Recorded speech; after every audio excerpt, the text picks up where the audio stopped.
بسم الله الرحمن الرحيم ألف لام ميم ذلك الكتاب لا ريب فيه هدى للمتقين الذين يؤمنون بالغيب ويقيمون الصلاة ومما رزقناهم ينفقون. بدأ أن سورة البقرة سورة والجيد والكمنا مهر جنgan ودن آمين آمين ونادم لكم القرآن ثم حديث النبي صلى الله عليه وسلم ودن كون معنى آمين ثم اسم الفيل بمعنى استجب اسم الفيل واتوان اسم الفيل الأمر بغيب جابا ثم معنى آمين فاتو تجنgi ولا الضالين يا آمين فاتو هر جنگ ما كنا هر نفد بيتو جولفو etoɗo juulaɗo wato hande masalan kanjum en siftorien bonni ɗum to ɓi adama ɗo juulaɗo wato hande o jangi o yetti wala dalin o wiyan amin ha ɗo yimɓe fiqoɗen nure wato lore man ɗum basit masalan wato malikin ko en ɗum wiya masalan to imam ɗo honna masalan yetti ha wala dalin fallankeɗi ya amin ni masaba imam malik doggi سبب حديث الإمام البخاري مثلا واتو إذا قال ولا الضالين فقولوا آمين وترتب نغفيدو دون من بعد إمام بيو ندرمان كونغام حديث شاهد غدي واتو هندي إمام بيو ولا الضالين ngam ɗume ngam hadiseji gaddi wato hande amin lafdu amina muɗum hawti be malaika en jawmirawo yafoto ɗum junubaji muɗum famnan en imam fu yiɗi yafego wato kanjum ɗum sakko mo saraha ɗon wato hadiseji ɗon imam fu widan ɓe yimɓe amin tata wato a tawa masalan imam wi amin ɓe wato ande fallanke a wiya masalan o ɗumti ɗum sunna annabijo sallllahu alayhi wa sallam enen noon her masawa maliki masalan lafdu amin a tawan yimɓe fiku windanɓe fiku e masawa malik ɓe mbiya lafdu amin sofde wato tata holne wato ɗum ɗo bo wato hande masalan wato amin wiye hadiseji cayiɗir annabijo sallllahu alayhi wa sallam holnugo amin ɗon wato holnugo amin umar ibn abdul aziz lamiɗo julɓe tabi'ijo adilijo o wato hande masala nder jaman mako to ɓe mbaɗi wala dalin ɓe mbaɗa amin ɗiɓurde fo a jabjabtira ko waɗi malikin ko en wi sirre wala hadise o woni dalila ko ɓe mbiyani ɗum ha fikku ɗum sirre ɓe mbi du'a sirrago ɗum ɓuuri wato amin ɗum du'a wato nden nden jiiɗe won ko fat ɗum du'a fayin wato hande ɓe mbiya masalan sirrago ɓuuri amma wi adama tata estoro wato aqwalu rijal an tarki sunnati rasuli sallllahu alayhi wa sallam wadgo lafdu amin ɓaawo imam wato hande holnugo ɗum sunna na ɗum wato makru ɗum laata gaña ɗum to goɗɗo yiɗi na min wi ɗum o laara ha deftere malikin keeso masalan tafsir imam al-qurtubi annukure en bolwata ɗo ɗon ɗon woni ko rajjahani fintuɓe imam wato masaba imam malik mo haqiqi en man fuu ɓe mbi holnan lafdu amin to imam waɗi labdalin to imam surni surawol wato fatiha ngol wato hande dariɓe ɓawa mako ɓe mako ɓe mbiyan wala dalin ɓe kolnan wato laare ɗum ha tafsirul qurtubi deftere man ɗo feeti saka fokaraɓe koyen bolwanta ɗum ngam ha ɗum lolla ɗum ande ko woni o sunna ɗum huwe wato ɗum acca musɗugo sunna ɗum rajjahani aqwalu rijal sunna annabijo sallllahu alayhi wa sallam suratul baqara surawol baqara madaniya surawol baqara ngol madina ngol jippi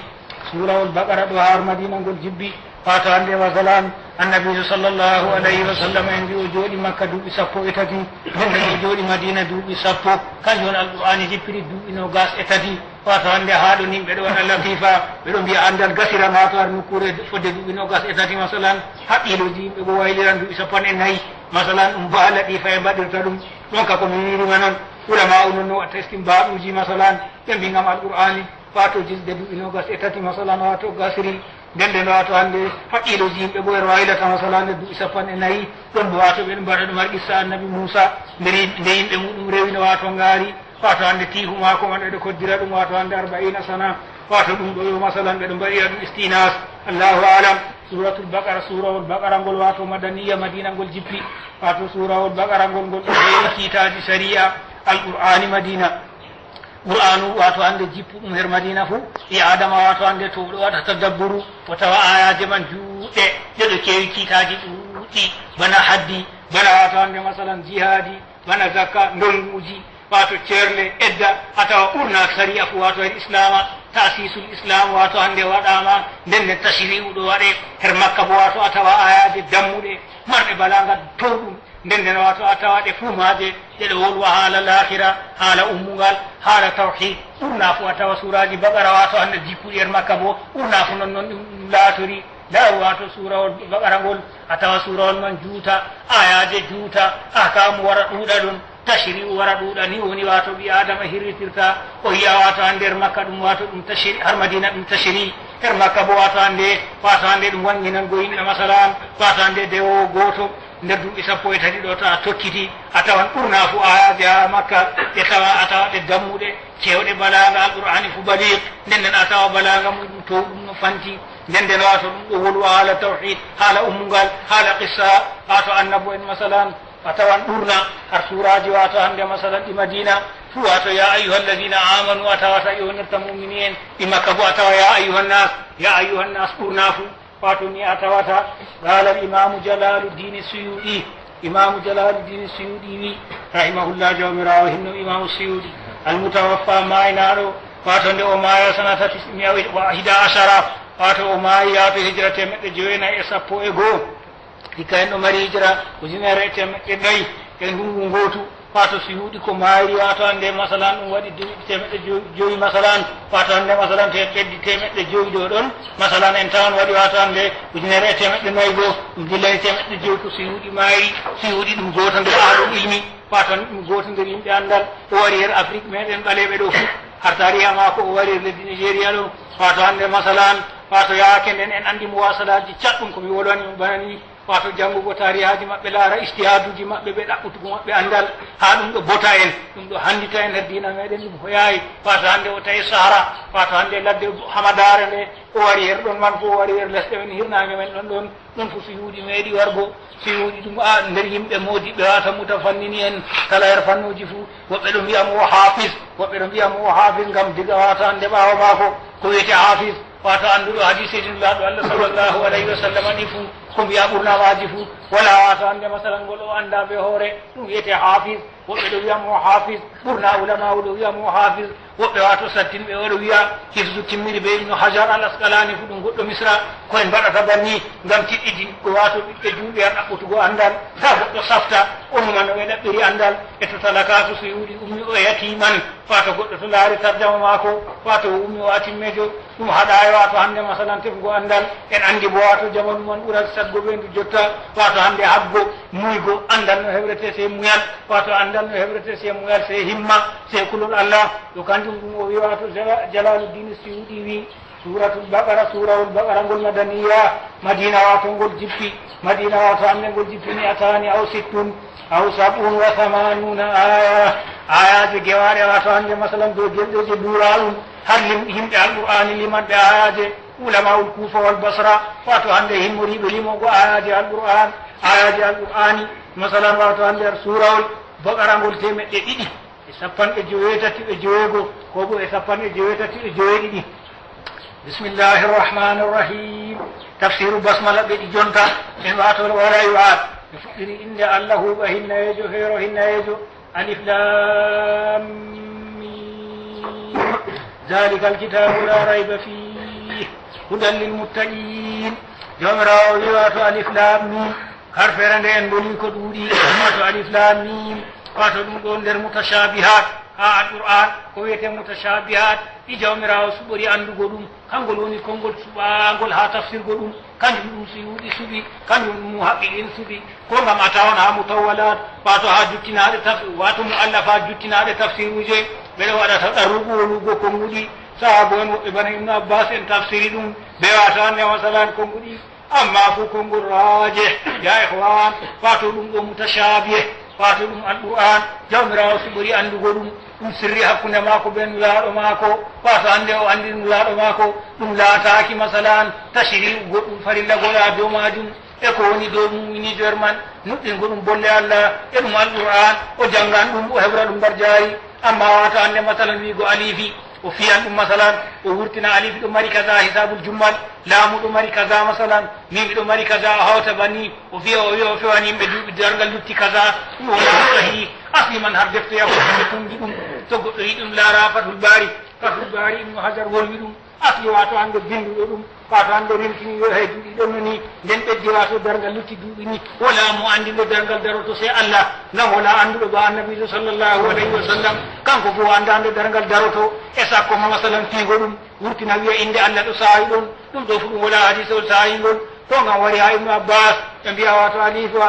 alif lam ɗo wato hande ɗum inde Allah allahuma salam wato hande masalan wato hande hosugo ɗum fu ɗum wala hadisol sahigol kanjum ɗum nde ulama umu haqiqin ɓe tawi sonde sahago majum ɓe joofi andal man he anduɗo wa nisbatul ilmi ilallahi aslamu alif lam mim Allah anduɗo muɗum ɓe alif lam mim goɗɗo to o famɗa hakkilojo o tamma ɗum salor ɗum ulama laysa kadalik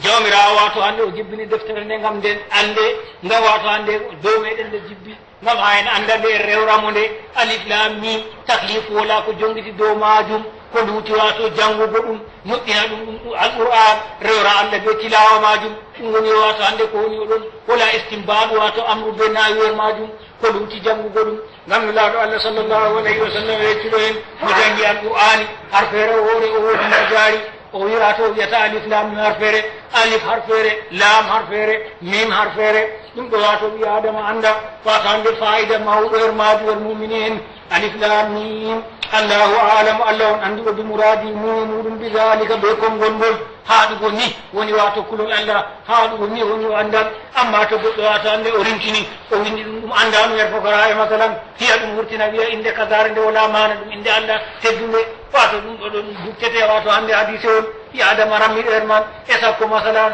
hiya ɗum wurtina wiya duuɓi kaza ɓesdi kaza luttini waɗan kaza ɗum ɗo fo alqur'ani waddayi ɗum annabijo sallllahu alayhi wa sallam wiyayi ɗum hami wiyatama ha ɗum woni laaruɗo wato sarha fatul bari wato hande deftere bouhari ɗo woɗi sarha wiyete ka fatul bari o woli ɗum masalan ha dede fawati suwar mon bari ni o woli ɗum o yecci asli mo wangini sabu jummal remtina wiya banni ɗum yahudajo ngam ha sagla yimɓe masalan iɗum bananiɗo wiya adama rento ɗum Allah woni anduɗo wato sirri konngol muɗum ulama o wato mo haqqi yimɓe wiya ɗum chafra wato chafra wiyete sirri hakkude Allah e nulaaɗo muɗum zalika alkitabu la rayba fi ngam alqur'ani re nde wari yogamare wato hande muhkamu yogamare mutashabih ngam wato hande miliɓe ka ɗaɓɓita mutashabih ngam fitna hoore muɗum en tawan ɗum ha wato aran sura wal ali imrana to o wiyata wato dalika mbiyato maɗa alqur'ani re jawmirawo sappirinde ɓe buudu ha anduɗo arabiya o heftan wato dalika ɗo ishara her dayiɗo alqur'ani bo nde ɓadinde har wato her maako ɓe har mo o jibbini fu nden o sappirinde ɓe dalika ngam togo daraja mare kanjum tafsir o wi dalika mana mo hada ay to anda hada alkitab nde deftere alladi nden yakra'uhu muhammad nde annabijo muhammad sallllahu alayhi wa sallam jangata nde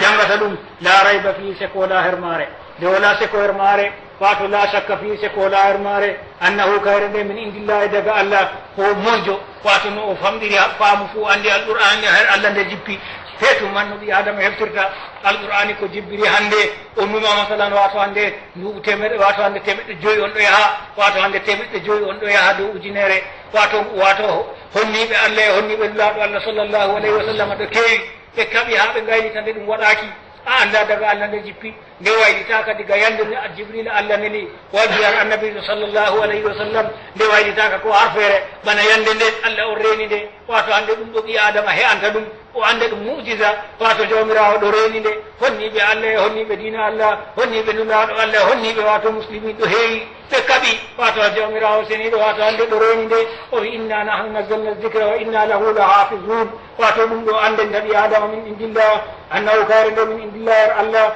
wa jumlatu nafi wato jumla wato hande rirki jotta goɗɗo ƴaman hara en boli banni o wiya kadi tawreta bo lim jiiɗa kam na her Allah na wato jawmirawo wato renayɗe o waɗi wato hande denal maaje her maɓɓe wato hande o wakkili denal maaje har bani israil nde bo o wi inna nahnu nazzalna dhicra wa inna lahu lahafizun nde wato hande o kanko renata nde ɓe hoore maako wato hande ɓe zati maako kanko wi wato hande kanko wato wi wato kanjum ɗum hefdu maako reeni nde o wiyata annahu min indillah alqur'ani re nder Allah wa jumlatu nafi jumla nafi ka wato jumla nafi wala rayba ɗo ɗum habar wato mubtada muɗum bo zalika wato hande masalan wato zalika alkitabu la rayba fi wato zalika alkitabu ɗo ɗum mubtada nden la rayba fi laati habar muɗum masalan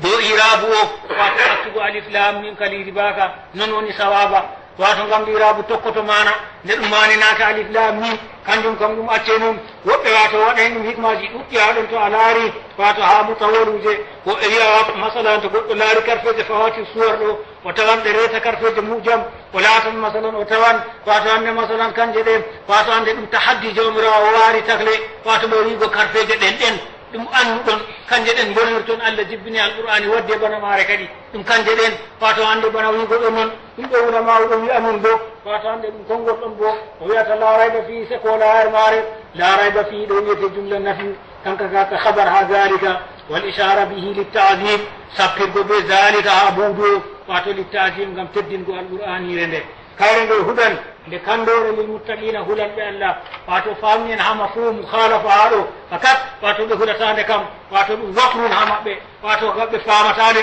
ɗum teddoga har maɓɓe noguru maɓɓe nanatande wato kamɓe ka wato hande nde dalal ha maɓɓe wato nde ama er maɓɓe nde ɓeddananɓe wato hande maras wato er maɓɓe ha mafhum mukhalafa wigoma ko hudan kayre nde wato hande nde kalla lil muttaqina er huloɓe Allah on nde hannitata ɗum wato hidaya o mo tawfiq ya ihwan hidaya o mo tawfiq o wiyata to habaru thani ay to anda haadinde handore lil muttaqina huloɓe Allah wato nde handore huloɓe Allah wato komi wiyanima hidaya mo tawfiq ngam hidaya irshad kam wato hande kala komojo fo andi nde handan nden nder waffaknaka her tokkugo ngam hujjaji maare janake ko moy wato hudande handore tawfiq للمتقين يرهل الله السائرين إلى التقوى لتتو إفادة كل الله وبوكتني كدرون قول نم يادم أننا ندورت كله الله كونو كله الله دوتني دو الله كو أمرير ماري واتوان دي كان يتيدكو الله هدو أمرير ماري وفي بامتثال بإبدارنا بوان أوامر أمرير واستنابه وإتاب النواهي كراري لاتقائهم بذلك النار نمرين تراغو مأبي بذلك بكل النار يتي كان متقين من متقيها عربية مثلا من مدايا واتو تقوالهم وزن مودم واتو فعلا واتو عند أسلما قل وقوى واوي واتو عند من الوداية نم واتو بواردني كل الله واتو ودي كل الماكو الله دم درناك كو الله أمري اهوناك كو الله هدي ووارد حكو نماكو بيانغد الله هنجو لاتقائهم نمرين تراغو مأبي بذلك النار بيبوارو نمرين تبتا النار يتي مؤمنين بصفة الذين يؤمنون بالغيب وهي الذين يؤمنون بالغيب بيرنيهم فاتان واتون مؤمنين واتان هولو بالله ويتا فاتان يصدقون بهم بالغيب بيرنيهم كويتين غيب بما غاب عنهم كويرني اتشيبه تموني كويرني واتان مثلا كو النبي صلى الله عليه وسلم يرتني تنجي عينهم كوني وباو واتان واد من الباس موني امغال والجنة الجنة والنار ايته sifa muminin ɓe waywimuno salata juulanɓe darnanɓe ɓosanɓe julde juulande nde wonde usago julde masalan juulugo nde wonde juula banno juuldete wato kowoni juula ba juuldete andugo no annabijo sallllahu alayhi wa sallam yettiniri julde ngam wanda julde teddu ɗum annabijo sallllahu alayhi wa sallam wato hande ko jawmirawo hokkimo foolaba julde o sar animo sariya fo dow mbeɗo leddi ɗo julde o entimo rasama nden o farliɗini juule joyi haɗon ulama masalan walla bo fokora zaki o ƴawan o wiya masalan haala ɗo bana masalan woodi ƴamol haɗon ha tamɓe juule ɗo o wawan ƴemgo o wiya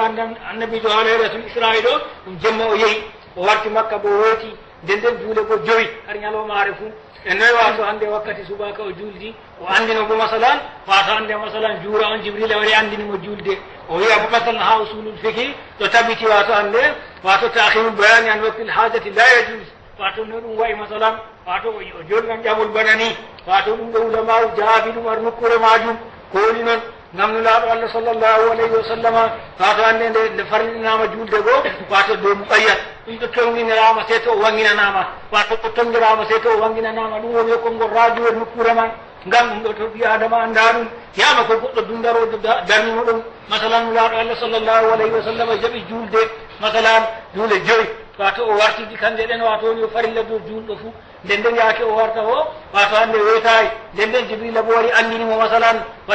masalan wato hande no juldete juura wato subahare salunde nde ɗum ɗume on noon wato masalan wato kayre nde no nde woni wato diga yaaki julle wat farliɗina ɗum ɗo tongorama ɓe wato hande wanginaneki ɗum woni ko ulama u jaabotor ɗon wiyata alladina ɓen yuminuna nuɗɗinan ɓe kamɓe woni wata hande gonɗinɓe wato yuminuna ɗo ɗum filmu dari ɓeɗo joogi dow gonɗinaki ki haalan wato ɓeɗo nuɗɗini wata hande birni ɗum ɓeɗo darna assalata bilde darnugo julde ɗum juulugo bannu nde juldete nde fumare nde ande nde julde bannu nde juldete ta goɗɗo woyta masalan e andugo julde mum o tammata o hiiba yimɓe ɗo mbaɗata noon o waɗi o hisan ngam jawmirawo seniɗo wiya salluɗum noon o yuqimuna salata wato ɓosanɓe julde e non noon juulanɓe tumbo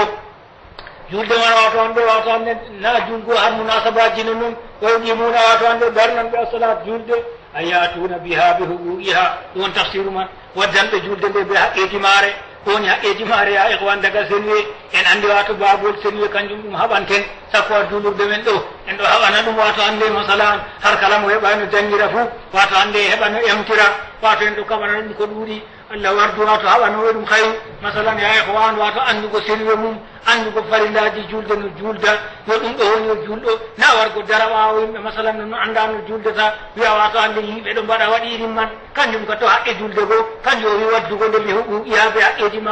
haqqeji maare woni farillaji maare andugo sunnaji maare andugo to nde wonni no woɗɗinirta andugo masalan wato hande to daɗama no hewtorto wato ɗum ɗo wato hande masalan to juulan feere mum woni wato to laati iman no woni to laatake wato hande jaakiɗo no woni ɗum ɗo wato jaakiɗo ɗum andano julde mum wonata wato tata wiya wato mi yimɓe ɗo waɗa mi waɗan ɗum noon ɗon ka wato hande oɗo juula ko andande kañum mi fassiruni wato yatuna biha waddanɓe julde ndo bi huquqiha be haqqeji maare wa mimma razaqnahum yunfiqun yoga wato hande komin disɓe bo ɓe nakkoɓe mumini en wato nakkan yoga ko diska wato ha ɗo ɗum faytata yiɗi a wiya mujmal jawmirawo wandini ɗum en gonino ɓayde tafsir no wayi koye timminayi wato tafsir kam wato hande masalan to wari mujmal alqur'ani wangina ɗum ɗo woni arande wato hande masalan hayru ma fussira alqur'anu bihi alqur'an to ɗum tawaka ha alqur'ani ko annabijo sallllahu alayhi wa sallam tafsiri ngam annabijo sallllahu alayhi wa sallam hokkama qur'an wa mislahu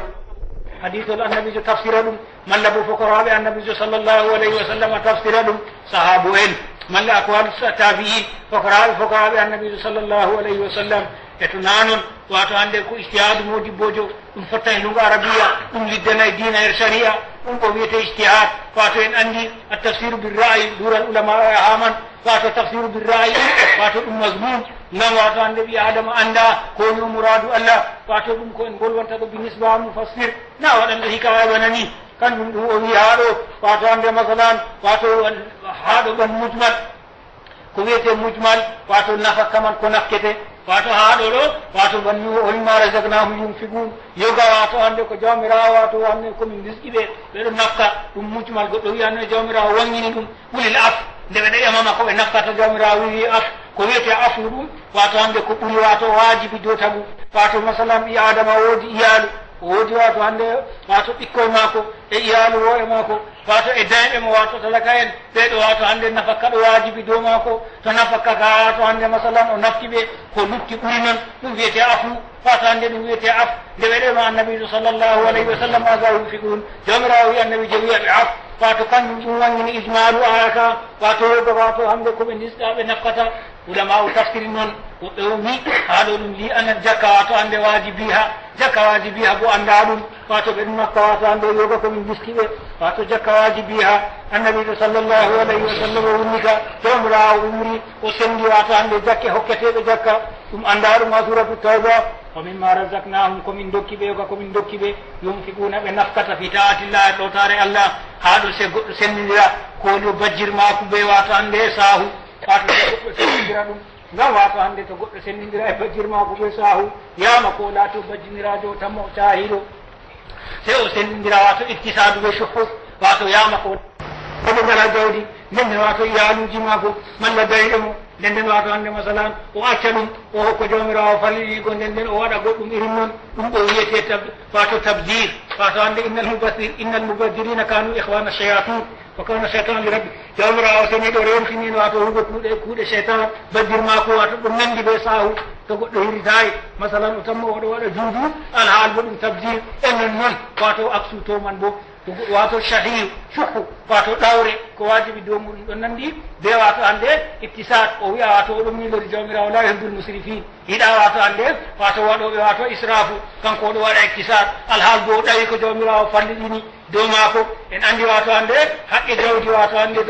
marɗo jawdi wato haqqe wato hande wato ni sa'il wal mahrum ɗo jawdi maako o hirritata ɗum o wiya oɗo waɗa masalan wato hande iktisad o hirrita woodi manzila en ɗon hakkude chokhu be wato hande masalan iktisad to famay ɗum ɗon masalan yama ko goɗɗo wato yeni yer chokhu o tamma masalan wato hande kanko o oɗon nder iktisad oɗon nder iktisad masalan wato ko weyti hattinago waɗgo adilaku o anda wato waman yu'ashuha nafsi fa ulaika humul muflihun o wiyata wa mimma razaqnahum mi rewga komin risqi bo yunfiquna ɓeɗon nafka fi ayatillah ɗo tare allah walladina yuminuna bima unzila ilayka والذين يؤمنون بما أنزل إليك وما أنزل من قبلك وبالآخرة هم يوقنون أولئك على هدى من ربهم وأولئك هم المفلحون. قال الله سبحانه وتعالى والذين يؤمنون بما أنزل إليك يبين واتون إنن بكون جدنا فادمانا واتو صفة مؤمنين بو إذا أران بقر بي آدم لا رسمه بألا نوي واتو عنده بنقل واتو عنده بيرنيدي ɓeɗon darni julde ɓeɗon jakka ɓeɗon nafka ko jawmirawo hokkiɓe nden ɓeɗon nuɗɗini alqur'ani kayre wiyete bima unzila ilayka ɓeɗon nuɗɗini wato ko jibbina ar maɗa kayre woni alqur'an ko ma unzila min qablika ko jibbina yeeso maɗa kanjum defte allah tawreta ɓe linjiɗa ko gayrima e tanamaje ɗum woni o defte allah ɓe anda ɗe gonga wato hande amma ɗe gattitama kanjum ɗum wato hande o anda wato allah jibbini tawreta dow annabi moussa o jibbini wato linjiɗa dow annabi isa o jibbini wato hande zabura ɗo dawud nonon suufi ibrahim o anda wato hande masalan defte ɗe ɗum bolle allah allah jibbini sari'aji mum nder maje nden nden wattiɓe ɗe wattiti ɗe wato hande wonni ɗe o nuɗɗina ɗum wa bil akhirati wato hum muminun kamɓe hum yuqinun wa bil akhirati her al-akhira bo hum kamɓe yuqinuna ɓeɗo laɓɓi ɓe andini ɓeɗo andi yuqinuna ɓeɗo andi waddugo dow filmu dari ngam andingo en masalan wato tabutago maɓɓe dow majum era haal wato ha moustaqbal fou wa bil akhirati her al-akhira hum kamɓe ɓe yuqinuna ɓeɗo laɓɓini kanjum ɓe yalamuna ɓeɗo andi ummugal waɗan ulaika sifaɓe ɓe ha ton maɗa muminen sifaɓe huɗoɓe allah ɓe wato nuɗɗinɓe allah juulanɓe jakkanɓe nafkanɓe jawle muɗum er hayru masalan nden nden masalan wato hande ɓe nakkira dow wato israfu wato hande ɓe woni o mangtaɓe ngam min woni tabidiya ɗo ɓi adama famata israfu yiɗaka her allah nden nden wato hande kamɓe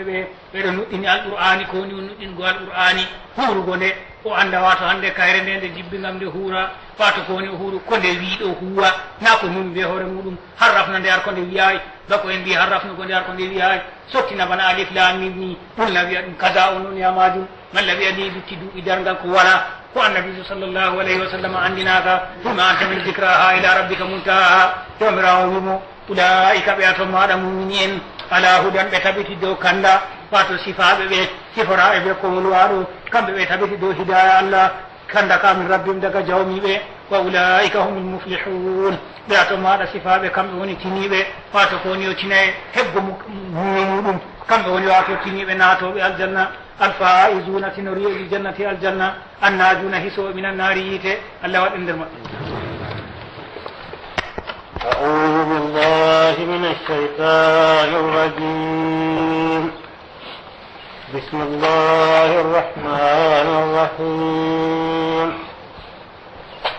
إن الذين كفروا سواء عليهم أأنذرتهم أم لم تنذرهم لا يؤمنون ختم الله على قلوبهم وعلى سمعهم وعلى أبصارهم غشاوة ولهم عذاب عظيم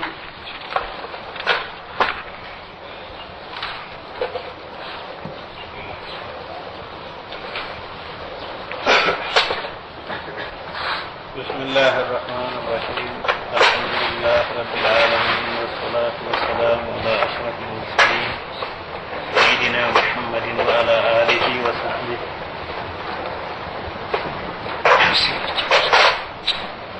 قال الله سبحانه وتعالى إن الذين كفروا سواء عليهم أنذرتهم أو لم تنذرهم لا يؤمنون kare Kenya sifaji mun kongol tiyangol ha Mujahid ibn Jabr sahabojo fakarajo Abdullah ibn Abbas radiyallahu anhu wi ayaji aran surah al-Baqarah sifaji mu'minin salihin mu'minin gonɗuɓe imanaku mum nden ayaji tokkotole sifaji heferɓe e keferaku ngati mbangungu laangu keferaku top ayaji ɗiɗi keddanɗeɓe maaje kanƴe en janggata ɗum nden ayaji tokkotoɗe sappo e joyi ɗum sifa nafikini kimɓe keferaku wangiri dina jomirawo wi inna alladina kafaru sawaun alayhim a anzartahum am lam tunzirhum la yuminun haɗo ɗum kufriɓe ɓe mbar jaari maɓɓe laakira ayaji ɗe ɗiɗi golwanta inna alladina noni ɓen kafaru kufriɓe ɗum wiyete noon bulɓe ko annabijo sallllahu alayhi wa sallam nelda kanjum wiyete kufru so annabijo waddi ɗum andiraɗum zabina ɓe darura ko wiyete darura la yahtaju ila ta'ammulin wa kufri wato ko annabijo sallllahu alayhi wa sallam nelda andiraɗum ha duuɓi darura duuɓi ɗum kanko on kefeero ko wiyete mana kufru halu arabia ɗum sikru wato lihada halu arabia zura wiyete kuffar wato ko wiyete feero ɗum wato ɓe madda sikiro ma wuɗi ɗuma ko moƴƴere allah jawmirawo wato hande ɗum ɓi adam hakko o tagi ko waɗani ɗum hakkilo go tamyis sendidirgo hayru e sarru dabbaji wato hande wawata noon nden nurimo annabijo sallllahu alayhi wa sallam fiftindimo alkawal ngal o eftira allah diga alame dar ha o rewa allah nden ko sahi ko woni ɗum kanjum wimo wato hande o suufti moƴƴere allah inna alladina kafaru noni ɓen hufriɓe ɓen hufriɓe wato ban ɓe allah andi her andal muɗum asal mayranɓe wato hande ɓe kefera kanjum waɗi misal o wi ka abi jahalin wa abi lahabin wa nahrihima kono biyeteɗo abi jahal ɗummeteɗo masalan abi lahab ɓeɗo wato hande ɓe maari kefera ko ɓe maariɓe kefera ko iri maɓɓe fo wato hande jumɗo wato mo ragare muɗum laati ko kufru wato nasan ha wato ha ɗum kanjum wi ka abi jahalin bana abi jahal wa abi lahab wato hande hufriɓe wato julɓe ko annabijo sallllahu alayhi wa sallam neldi wona haydema e ko nandi e maɓɓe ha ɓatum e ko waɗi ɗum gam alladina ɗo ɗum lafdu wato hande lafdu kandotoɗo dow ɗum anda ɗum ha usul tafsir be fiqhu alladina ɗo ɗum ismu mawsul ɗum huuɓan wato hande ɗum lafdu nder lafasuji kuuɓoji wato mo allah andi wato hande andal muɗum andal asal wato hande ragare muɗum keferatu ko nastirayata ko wiyete keferatu ɗum bulugo dina annabijo sallllahu alayhi wa sallam wato wiya ɗum laataki non yo misali man ban juule joyɗo bana suumago ba jakka ba hijju e ko nandi e man wato bana ruknuji ɗeɗe imanaku jeegoɗi wato ko laati andira ɗum e dina bi darura ɗum kufru haɗo ɗo wato fokorade ƴamtan o wiya noyna o tawi har fikku batadago zunnar wato ulama'ul fiqhi ɗum keferatu kanjum fu ɗum andira ɗum ha dina bi darura na ɗon ɗo wato ulama'u ɗo jaabo ɗum eɗo mbiya wato hande hewtin ko taaduɗo zunnar masalan o kefeero ɗo wato hande masalan ngam o huutugal kefeero ɗum handoto wato hande do keferatu mako wato ni wato ɗum handoto dow kufru mako ko wiyete zunnar taadugo wato ngol wato hande jogiiɓe dinaji goɗɗi taadorto ɗum laato shi'ar ha dina maɓɓe ɗum alama dina maɓɓe to julɗo taadi ɗum e nandi ɗum ɗo habbe ko o wurti dina wato hande o turti wato batadugo zunnara tawa no ha defte fikku wato kanjum ɗum alama wato dow wato saha go wato hande ko nder ɓernde makko o sakkini kono laaɗo allah sallllahu alayhi wa sallam waɗi min alladina kafaru no ni ɓen hufriɓe bana abi jahal ɓe abou lahab wa nahihima e ko nandi e maɓɓe ila yawmi qiyama ko nandi e maɓɓe ar keferaku hu wato ɗume on yatarattabu alayhim ulamau nahwu haɗo ɓe mbiya kabaru inna ɗo haɗaɗo mumina ko woni hakkude ɗon fu wato ɗum jumle mutarida wato ɓe allah andi hufriɓe nuɗɗinta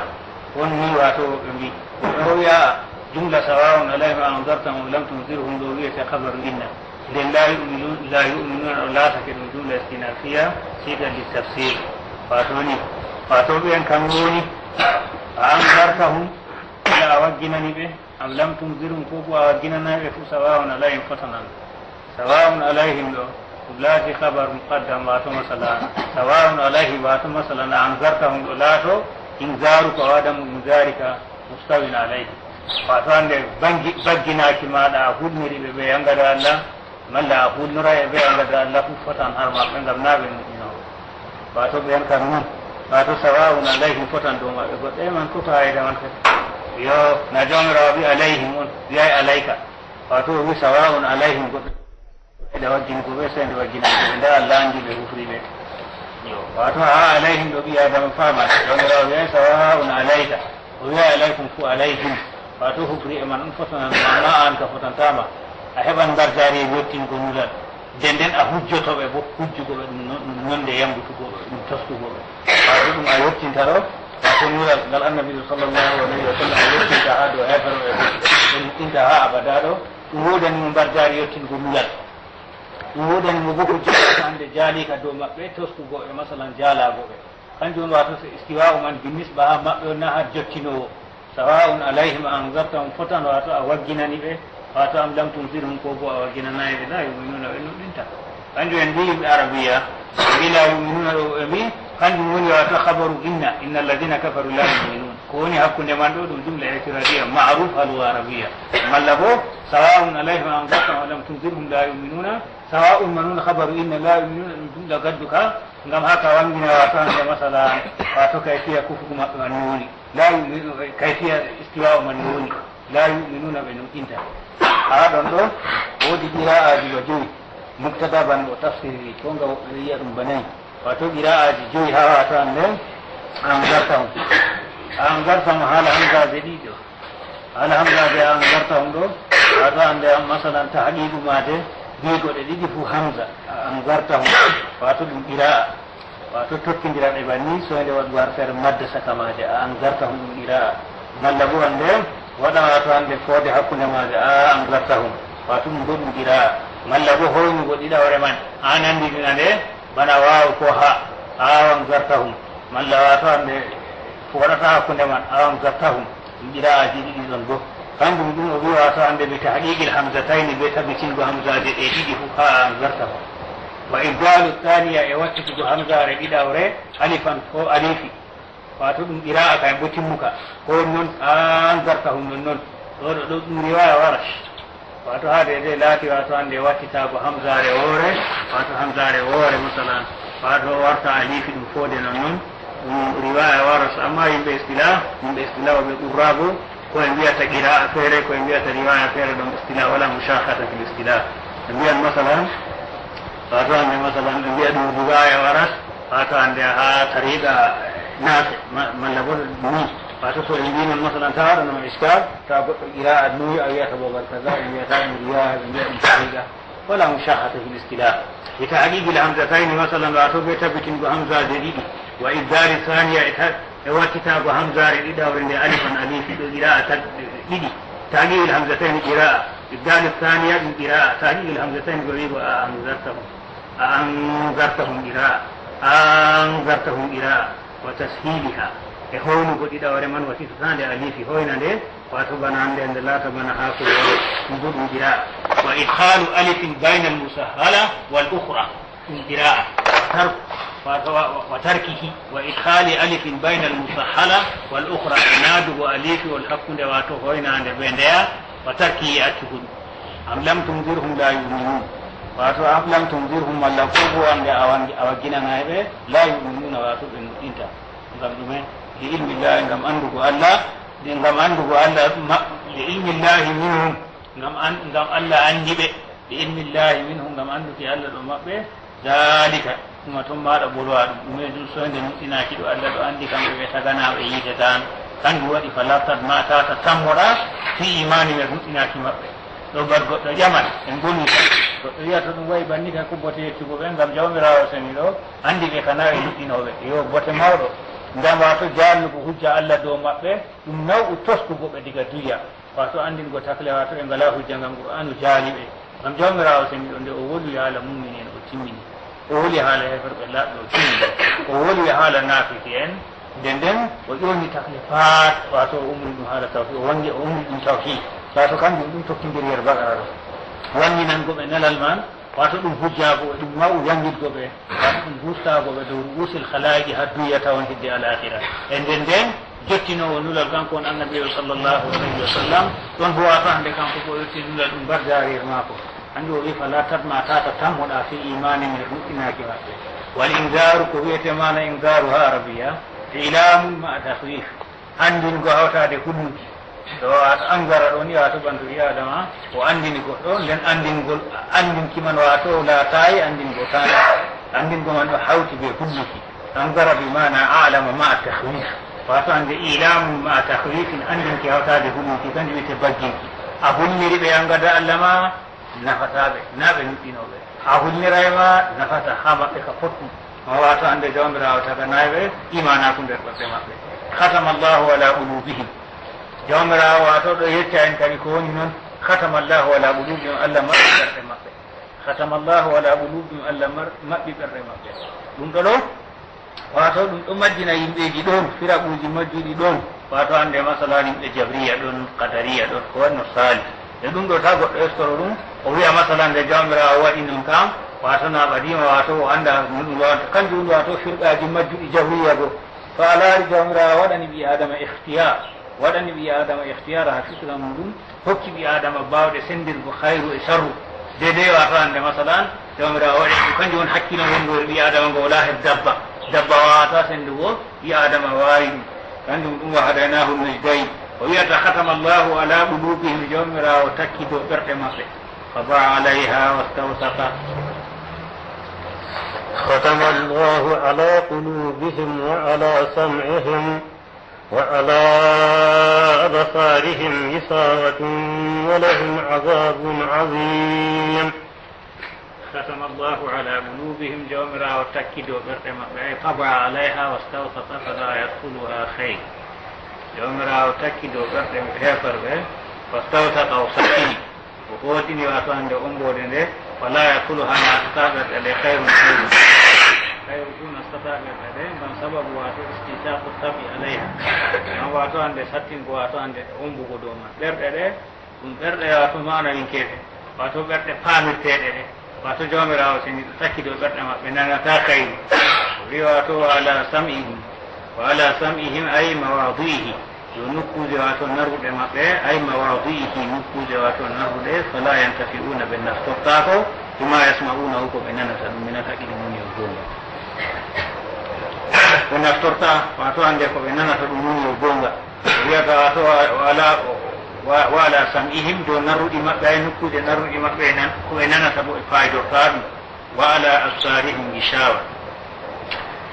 suddare ala absarihim tabiti wato hande ɗo giɗɗe maɓɓe o ɓe jiyata gonga haɗon ɗo wato haɗon ɗo ɗum wanginama e nokkure wonde wato hande masalan ɓi adama yiya nder aya ɗo kadi arfitaki wawol wato wawol gongol ha wa ala absarihim ɗo be wa ala sam'ihim ɗo wawul afna ko ragarewol ɗo ɗum wawul istinaf wala absarim gishawa laato wato ɗum mubtada muakhar wala absarim laato khabar muqaddam nden laata nawuji man fere fere wato hande hatmu on woni dow ɓerɗe wato woni dow narruɗi nden gishawa bo woni dow wato giɗɗe ko malla bo wato hande wawul afun wala absarim gishawa yo en andi wato khayru ma fusira alqur'anu bihi alqur'an aya gotka feere wanginani en ko ɓurata waɗago wallahu alam wawol wa ala absarihim ɗo ɗum wawol istinaf gam haalugol feere jawmirawo wiya afara'ayta man ittakhada ilahahu hawahu wa adallahu llahu ala ilmin wa khatama ala sam'ihi wa qalbihi wa ja'ala ala basarihi gishawa ha pellel man o waɗi o ja'ala ala basarihi gishawa wadɗo ja'ala ɗo famni en gishawa kam ɗo woni dow ɓerɗe wato jawmirawo waɗi wattande wato hande dow ɓe wato ɗum laati ban istinaf wala absarihim gishawa wato gishawa wato mawaki suddare wala absarihim tabiti ko kirɗuɗe giɗɗe maɓɓe wato ɓe ngala basira gita'ul mana tafsiru gishawa gishawatun wato hande gishawatun ɗon gifawun suddare fala yubsiruna alhaqa ɓe jiyata gonga masalan ɓerɗe maɓɓe paamata gonga narruɗi maɓɓe nanata gonga giɗɗe maɓɓe yiyata gonga jawmirawo tabri ɓe ɗum wato hande laatake ɓe yite a'udu billah walahum adabun alim wodani ɓe yangada nawka walahum wodani ɓe adabun yangada azimu hedduka ay qawiyum sembika da'imun duumika ka tayrata muɗami nawka jawmirawo seni wari wato hande yangada duumika dow maɓɓe qawiyum da'imun duumika sembika da'imun duumika ɗum ɗo woni ayaje ɗe ɗiɗi ko mujahid ni sufyanu thawri tabi'i ɗo o wita tafsiru alqur'ani warani ma ha biyeteɗo mujahid ibnu jabrin ɗum sahabu ɗum tabi'i ɗo sahabojo abdoullah ibne abbas fokrajo abdoullah ibne abbas awsu tafsir o wiyata jazaaka tafsiru an mujahidin fa hasbuka bihi to ni tafsiru waranima wato hande aya alqur'ani wato hande tafsirama dow konngol mujahid heƴima wato hutine ɗum ngam laabgo wato hande masalan ngam laabgo jangde mujahida ibnu abbas annabijo sallllahu alayhi wa sallam ɗo ani ɓe famgo alqur'ani walati tarjumanu alqur'an nonnoon mujahid bo o wari ar asaru o darni wato hande modibbojo mako kala aya fo o ƴamti ɗum wato o maandi hanjum ɗum wato sufyanu sawri manfirtamo riwaya muɗum ida jaaka tafsiru an mujahidin fa hasbuka bih koni wanginde konngol allah mum o allah yata tafsiru waranima biyeteɗo mujahid ibne jabrin wato hande heƴima e hosugo ɗum nder fokaraɓe abdoullah ibne abbas fokara e muɗum wato yimɓe makka mujahid ibne jabrin ɗum tabi'ijo wato ɗum tabi'ijo muɗɗini wato hande nder wato limteteɓe muɗɗini ha tafsiru alqur'ani konngol maako fillama ayaji arandede nayi her baqara ɗum sifaji mumini en zahiri en jiɗum keña ayaji ɗi tokkotoɗe ɗum sifa heferɗe laaɓa keferaku en jiɗum jonta ayaji tokkotoɗe sappo e tati ɗum sifa naafiki en woni o naafikaku suuɗugo keferaku nder ɓernde wangira kuuɗe islamaku er banguɗum ngam ha wi'e julɓe ngam ha heɓa ko julɓe heɓata ngam ha hisa ko julɓe hisata her duya her kiitaka duya ɗum woni o naafikijo kanko wiyete ɓuri soggo nder heferɓe fof ngam yukkindo maako keferaku e wangirago maako e wato hannden jindam ko ɗum woni nifaagu wato na dulwaji hayni wiyete nifaa ko ngam dulwaji hayni wato ɗum nonde nder nifaa ko woni dulwaji hayni ɗo nder julɓe woɓɓe feere ɗon yedduɓe allah nonne geddere muɗum wato ɗo wiye wato hande dulwaji hayni wato o mara wato wasuji ɗiɗi e yimɓe goɗɗo fu no wettorto ɗum o wettoro goɗɗo ɓe wasu feere o waɗa mo daratu wato hande goɗɗo o ɓe wasu goɗɗo feere o wettorto ɗum ɗum geddal ɗum ɗum kanjum o huwi kuugal naafikijo ko huwata ɗum ɗo to tuubay ɗum ɗum geddal mangal ɗum woɗayi amma ɗum wurtintamo diina ko wiyete wurtintamo diina kanjum wiyete zandaka wato zindiye wato o suuɗa keferaku nder ɓernde o hula diina ka nder ɓernde mako o wondabe majum nden nden her banguɗum mako bo oɗo huwa kuuɗe julɓe ha o heɓra bote ko julɓe heɓrata ɗum e kiita islam er duya nden nden ha o hisa ko julɓe hisrata wato hande masala nder duya kanko o wiyete wato ɓurɗo soggo nder heferɓe fof ayaje man husiti en jangata ɗum ومن الناس من يقول آمنا بالله وباليوم الآخر وما هم بمؤمنين يخادعون الله والذين آمنوا وما يخادعون إلا أنفسهم وما يشعرون. قال الله سبحانه وتعالى ومن الناس من يقول آمنا بالله وباليوم الآخر وما هم بمؤمنين. ونزل في المنافقين وهو الجامرة وهو الذكر نافقين إن جيتك ويتي منافق محال واتو ياك مدهر ديرني كم كفر واتو كوني كفراكو ولو دين النبي صلى الله عليه وسلم وقال نبي النبي وجبائي ما دم سو ماجم من لبو غوتو ماجم وجبائي واتو كوني غوتو ماجم مثلا والنبي نلدا دو غوتو فيرو وجبائي وينا دو غونغا كان كفراكو واتو كوني مؤمني دو سي جبان الله صلى الله عليه وسلم ko yottini fuf andi wiyete kufru wulago wato ko andira herdina bi darura ɗum wiyete wato ko annabijo dulda andira ɗum darura ɗo andira ɗum wato ande julɓe fu andi ɗum wulal annabijo sallllahu alayhi wa sallam konko guri ɗum o woni ɗum ɗo bawtinan o soɗɗi nder ɓernde maako o wangiri wato hande kuuɗe julɓe o juddan ɗo maɓɓe o suuman o hijjan o kanko wiyete nafikiɓe fi darakil asfali min annar o wiide omirawo jibbini wato har sani nafiki en o huwa min annasi man yaqulu amanna billah oɗo ayaje garanɗe ɗe har nafiki en be sifaji maɓɓe wato no sifaji maɓɓe wayi wa min annasi ɗo nder yimɓe o wi wato kalimawol nas ɗo wato hande haaluka arabiya asluman ɗum zuhuru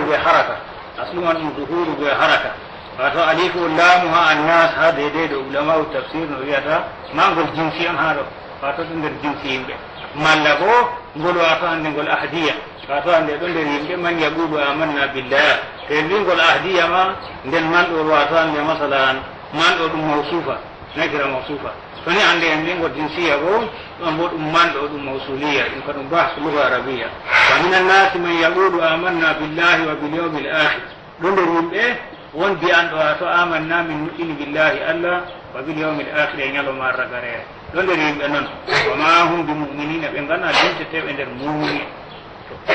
ɗo nder yimɓe biyanɗo nuɗɗini allah o nuɗɗini dargal waɗan alhaal bo na nder juuɓe o woni sam o fewan wato hande wiigo maako ha zahir mere haɗo ɗo ulamau tafsir wiyata balaga al qur'ani zahir har anduɗo balaga masalan riwgo ɓe nder mumini en na imana ko riwani ɓe wurtingo ɓe nder mumini en fawfawɗo woni abla wiigo wa ma hum bi muminina ɓe gana yimteteɓe nder mumini en sam nden nden bewol gongol ha bi muminina ɗo wato ngol ta'kid a andi ngol ziyada wato sila li ta'kidi wato hande bewol man sila li ta'kid anda ɗum kanjum ɗum wato hande waɗi balaga wurtingo ɓe nder wato dairatul muminina ɗo ablango be riwgo imana ko acca ɓe no nunno wa ma hum bi muminin ɓe gana ɓe limteteɓe nder mumini ɗum ɗo wato hande masalan wa min annasi man yaqulu amanna billahi ɗo na mujmal wato ɗum woni o mujmal ɗo nder yimɓe on mbiyanɓe noon kadi ha allah wangi ɗum na ɗon ha suratu tawba jawni ɗum wa mimman hawlakum min al arabi munafiqun wa min ahli lmadinati maradu ala nifaqi annabiyu sallllahu alayhi wa sallam nde o hooti madina ɗon ɗon nifaqu ɗo waɗi har makka ka keferabu non nonno wato hande wato wangi heferɓe ɓuraysinko en ɓe pewni ndula annabiyu sallllahu alayhi wa sallam ɓe laati e heferɓe zahiran o batinan nde annabijo hooti madina o tawa woɓɓe non ɗon nafika futti wato tashri'u waɗi ko wiyete tashri'u dina islama wato hande gasi nden nden wato hande kiitaji islama wato dokaji muɗum bangi nden woɓɓe feere huli dokaji islama bo wato ɓe giɗa silmugo bo nde wato hande masalan ɓe tawi mo silma e accatake nden nden ɓe silmiri ha zahir ɓe acci wato hande er baɗine maɓɓe dow keferago kam ɓe wiyete munafiqin ɓe ɗon gondi ɓe annabijo sallllahu alayhi wa sallam ɓe juuldan e maako ɓe sumdan e maako ɓe kuudan ɓe maako kala ko juulɗo laaɓɗo huudata e maako fo nden nden wato hande nder baɗine maɓɓe ɗum kufru habir ɗum kefera ko somru ɗo ɗum ɗo nder yimɓe so kanjum ɗum wato to goɗɗo mayri ɓe majum o tulli kefeero fu mbosɗu o tulli kefeero fu dunago ter lahira kanko wiyete ke darakil asfali min annar wato bangiro wato hande masalan ngam heɓa duya malla bo ngam kisa wato hande dokaji islama nden nden na o julɗo kanko wiyete wato nafikijo kanko wiyete zindiq kalimol zandaga ɗo dow mako ngol ukki istilahu man wari ɓawo ɗon wato munafiqe he jaman annabijo sallllahu alayhi wa sallam kañum innete zindiq ha jaman ɓawa ɗo wato suuɗuɗo keferaku nder ɗon nde wangini islamako ɗo huwa fuuɗe juuɗe e zahiri kanko wiyete munafique ɗuuɗi heewi ko ha fulfulde goɗɗo wiyata wayne nafikijo yo ɗum kam ko woni ko o nufata masalan o huwi kuugal nafikijo ko huwata wato hande masalan ko woni o huuray gonga laaɓɗum ɓurna ko goɗɗo wiyan wayne o nafikore kiyam malla ko o waɗi nafikaku masalan o huwi kuugal nafikijo wato a biya an ɗo nuɗɗini allah nuɗɗini ñalowma ragare wato hande ñalowmare dargal nden alhaal mum ɗum na nuɗɗinɗo huwa min annasi ɗo nder yimɓe man yaɓulo wodbi o amanna min nuɗɗini billahi ñalowmare wa bil yawmil akhir ɓe billahi jawmirawo bil yawmil akhir ɓe ñalowma ragarere ko wini ñalowma ragarere ngo ñalowmare wonde wala ɓawma ñalomaji duya gala o wiya ay to a anda yawmil qiyama ñalowmare dargal li annahu akhirul ayyam ngam kayre nde wiyete ragare ñalowmaji fou kanjum inninde yawmul akhir woodi mbiyan ɗum noon nuɗɗini allah nuɗɗini ummugal nden nden alhaal muɗum o towan o nuɗɗinayi kanko wiyete nafikijo wa ma hum bi muminina ɓe gana limteteɓe nder mumini en ru'iya fihi mana man haɗo ɗo waynama he tabir wato waynama wolwirama wato hande re'enirama ha bolle ɗe mana man ha man yaqulu ɗo mana muɗum woɗanan jam'u kanjum waɗi wato hande wama hum bi muminina wardi be jam'u diga damir be wato muminina fu ɗum jam'u nden wa fi damiri yaqulu ɗo lafduha renama har damiri yaqulu ɗo lafduha lafdu man ngam lafdu man bo ɗum mufrad man mawsuliya ngo العامل البلاغة مثلا تهمني جدا للمؤمنين نائما ناترولي أن يمكن جدا للمؤمنين سوف يقولون أبلغ يقول وما هم بمؤمنين عندنا يمكن عند المؤمنين السم دندن بيور جنجل هذه المؤمنين هذا واتنقل تأكيد عن الزيادة واتنقل سلح للتأكيد واتنقل بيور سلح للتأكيد عن لاري عندهم واتنقل وادي بلاغة وفن جدا لرواته دائرة المؤمنين أبلغ بجيري يقول ما نتأكد منه وما هم بمؤمنين عندنا لنك عند المؤمنين واتنقل مثلا ومن الناس من يقول آمنا بالله إمام مجمل واتنقل مجمل كل المؤمنين يأمنون فبها اللوان يؤمنون حاصلة التوبة دون ومن من حولكم من الأعراب منافقين ومن أهل المدينة مرضوا على المساجد النبي صلى الله عليه وسلم جوهوت مدينة عند النساء وهو المكة فسوف من منه وعطاهم وعطوا ذنب غير ولكن كان يقول إلا النبي صلى الله عليه وسلم بلاته وغير ظاهرا وباطنا لأن بجهود مدينة وكان يقول نبدأ في تعسف وعطوا تشريع وتشريع دين الإسلام وعطوا عن الجسد عندنا وعطوا عن kita Islam doka jini bangi dan wasara sini doka Islam wato din gida sun yi gobe da wato an da masalan da kai musulmai a katata dan da sunni ya zahir da asiya ta handar baɗin na da ke tare kan ayi ta munafiki dan gan da annabi sallallahu alaihi wasallam in jidan amako da sun dan amako da su dan da amako kala ko jil Allah ko da kai mako ko dan wato handar baɗin na kufri khabith ke fara su kani inda ne da kanjin din wato to da imayir da majin da kulli ke tsara kulli da kulli ke tsara kulli na da Allah kira kan ko yi ta tsara kan asali min na wato dangiro wato an da masalan gan hola duya nan da gangan kita wato an da doka ji islama dindin na ujud kan ko yi ta wato na su ji kan ko yi ta jinji kalin yazan daga do ma kun go islamu man wari atau munafik zaman Nabi sallallahu alaihi wasallam kai inna ta zinji a zaman tawa wato ki ke karatu da dan wanji islam ko ko huwa ko ko zahir kan ko yake munafik ni bi hay ba kun tunde ya ta wani munafik ki dun kam ko ni ko ni fata masalan ko hu ko gan nafik ko huwa wato an da masalan ko ni ko hura jonga la urna ko ko yana wa nafik ko ya man ko wani nafik ko masalan ko ko gan nafik ko kaga bi an da mutum Allah mutum ne ma ragare ya fa an da ma ragare min alhal inna mutum huwa min an-nas man yaqulu irji'u wa amanna min billahi wa ma ra wa bil yawmil akhir billahi jawmira wa bil yawmil akhir min ma ragare ko ni ma ragare lam yalo ma ra wanda wala ba ma biya wala هي أيضا عندها يوم القيامة يلو ما رجعنا لأنه آخر الأيام كان خير بالمئة رجع يلو ما جسد عند الإيمان يوم الآخر هو دي عندنا نؤمن الله نؤمن المبال دندن الحال من وقوان الإيمان كان في الناس فيه ما هم بمؤمنين لأننا لنك شيء عند المؤمنين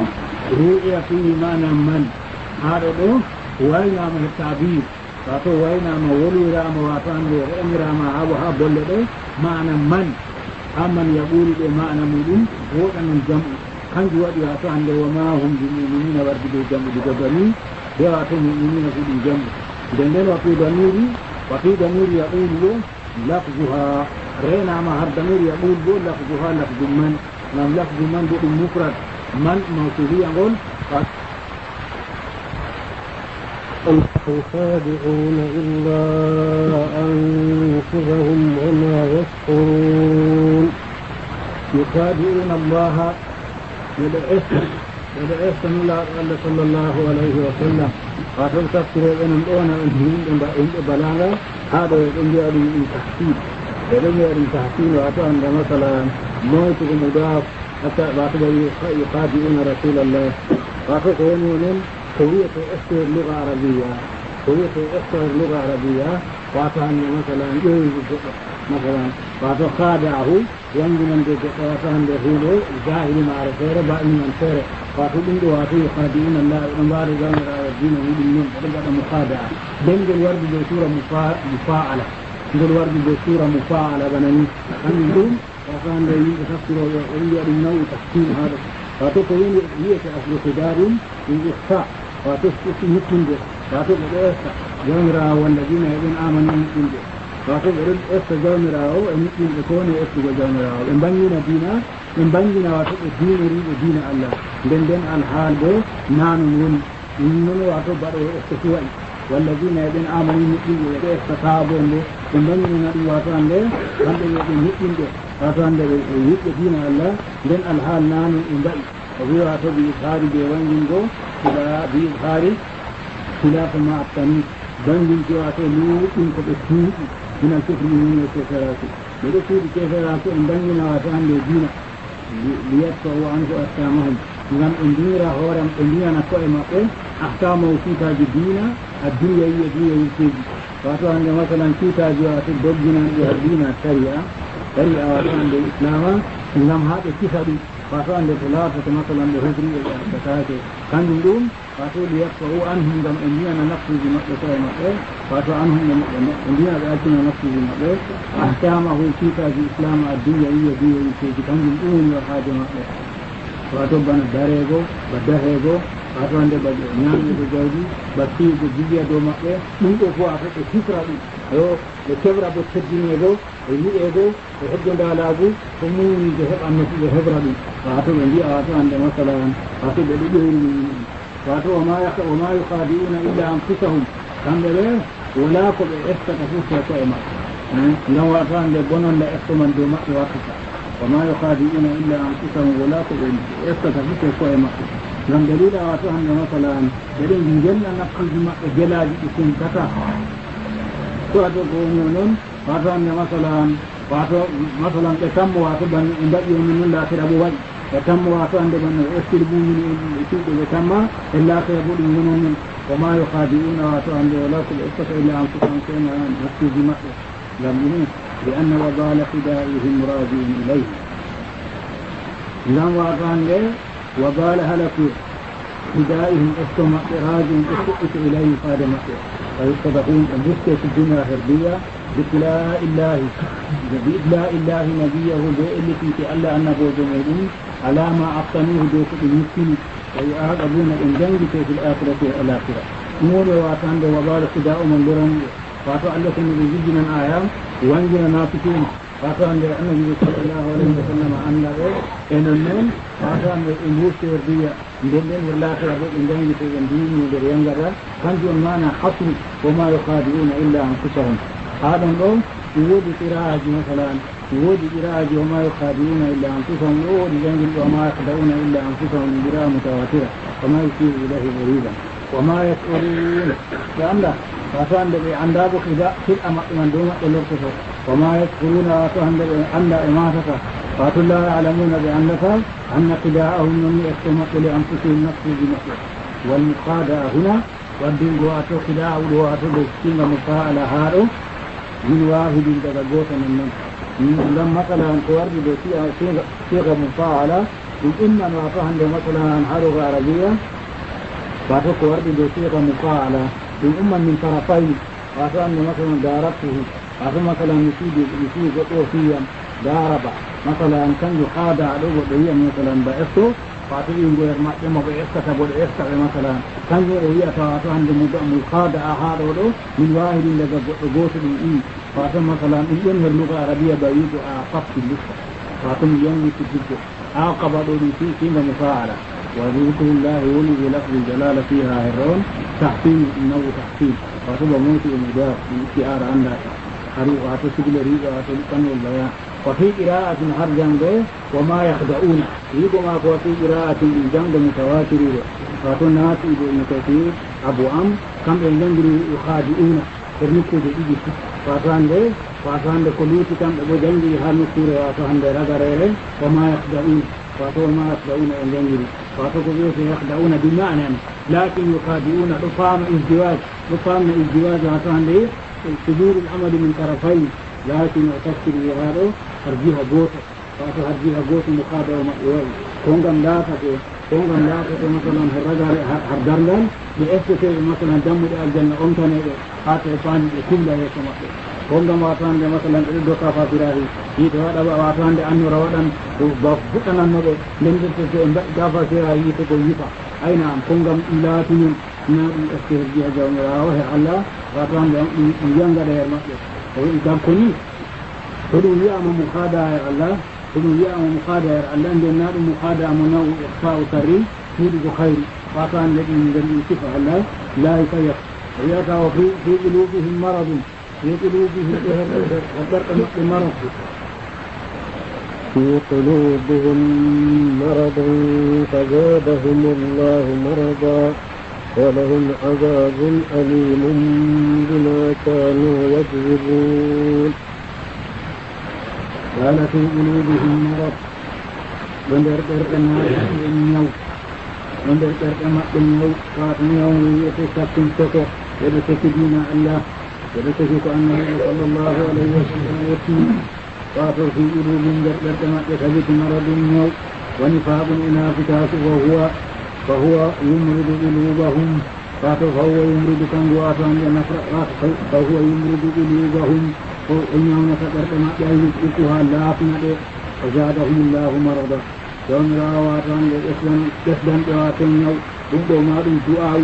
فاتوا دون راواتهم يوم واتوا ميرة عاد مثلا يحتمل الله دعاء عليهم فزادهم الله مرضا ألا يخدم إنه بما أنزله فاتوا ليس جون جلاو جد من القرآن لكفر ينزل كيفيراكم من لبو السماوات عند الظاهر من فاتوا جون جلاو جدن إنه نافذاك بجنان إتغراد نافذاك بن جون جلاو جدن إنه نافذاك بجد والقرآن لحجاج العبد وانجف إن قدنا رواتو عند مثلا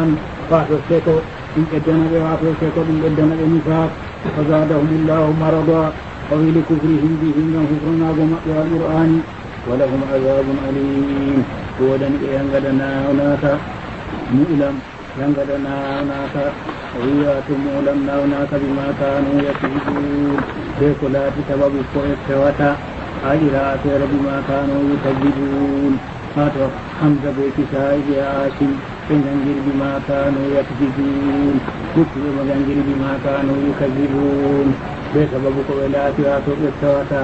ملبوا بكو يتكونتا حيث عندي بالتشديد بسدرة فاتوا بكونة نبي الله يا نبي الله وبالتخفيف واتوا بتشبهات تنويز ما كانوا يكذبون بهاي ويتسواتا في قولوا يركم والمأبئ والأنبين آمنا هاي أنبين آمنا آمنا بالله واليوم الآخر قولات يتوات سبب من فمر آسني بجسدني وينغد ودني ينغدنا فسبب ماضي. وإذا قيل لهم لا تفسدوا في الأرض قالوا إنما نحن مصلحون ألا إنهم هم المفسدون ولكن لا يشعرون.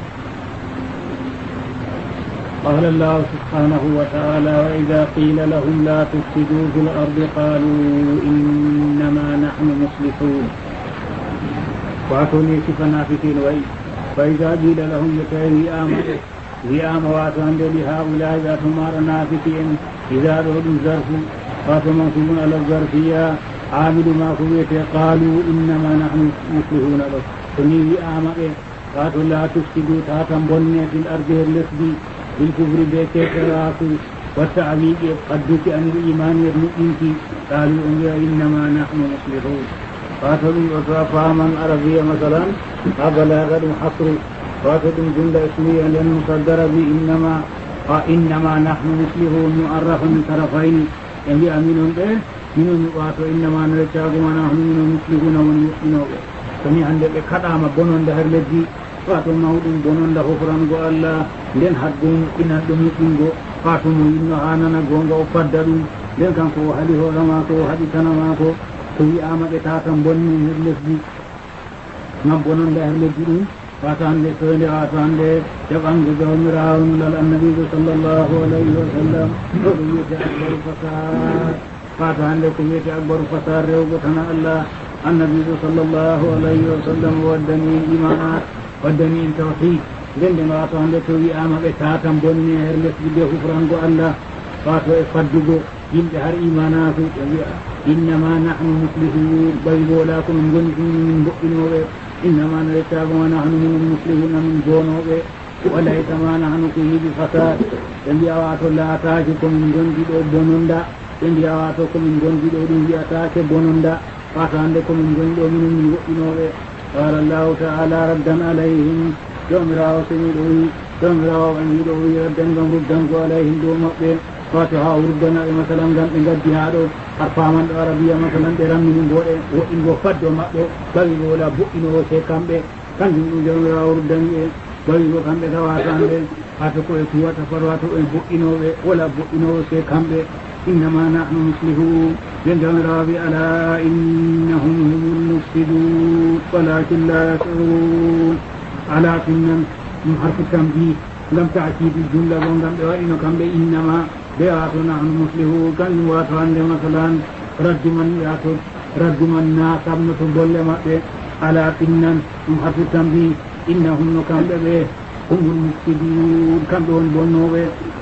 da taakidi jiɗi ɗer jumla la ala ɗum harfu tambi inna ɗum harfu taakid nden wato tarifu tarafayni wato tarifu tarafayni e jumla nden jumla ismiya nden damirum fasli fayinta humɗo ala finnan innahum kamɓe humul mufsidun kamɓe on bonnoɓe tawi ko wala bonnoɓe fute kamɓe gam kamɓe ɓe kadi hoore maɓɓe imanakuɓe haɗitana en maɓɓe ɓe pewni nula annabijo sallllahu alayhi wa sallama nden bo dow ɗatal ɗiɗa dow ɗatal wato ƴoyre masalan wato hande ɓeɗo mbirni ɗum ɓe anda ngaydu ɓeɗo mbirni ɗum wato hande muminin ɓeɗo yukkini nulaɗo allah sallllahu alayhi wa sallam ɓe gara ɓe juulda e maɓɓe tuumda e maɓɓe murtida e maɓɓe jihaadi ɓe dokka wato hande zakka wato ɓe mbaɗa ko julɓe watta fo nden nden wato hande ɓerɗe maɓɓe ɗo laana julɓe ɓeɗo wato hande ɓeɗo gaynilol annabijo sallllahu alayhi wa sallam ɗum woni yo huftu warte feraku kanjum ɗum jomirawo wi ala finnan innahum kamɓe ɓe nafiki en humul mufsidun kamɓe on wonnoɓe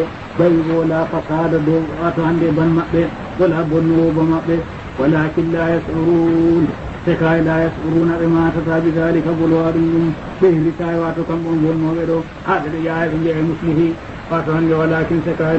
la yasuruna ɓe anda wato hande ɓe mbaɗa ɗum suhurma suhurma ɓallu ilmin kanjum wattuɓi ɗum wowi la alamu ɓe mbaɗa ɗum ko suhurma ɓe kirrite kamɓe on wonnoɓe وإذا قيل لهم آمنوا وإذا قيل لهم آمنوا كما آمن الناس قالوا أنؤمن كما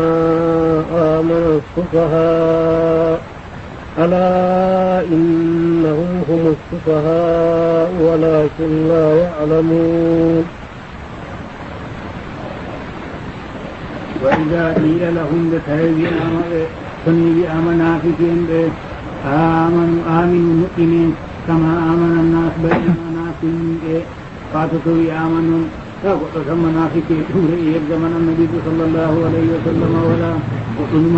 النبي صلى الله عليه وسلم بين أظهر الناس والمنافقين بهيري وكيف الحال جونتا كان يقول آدم مثلا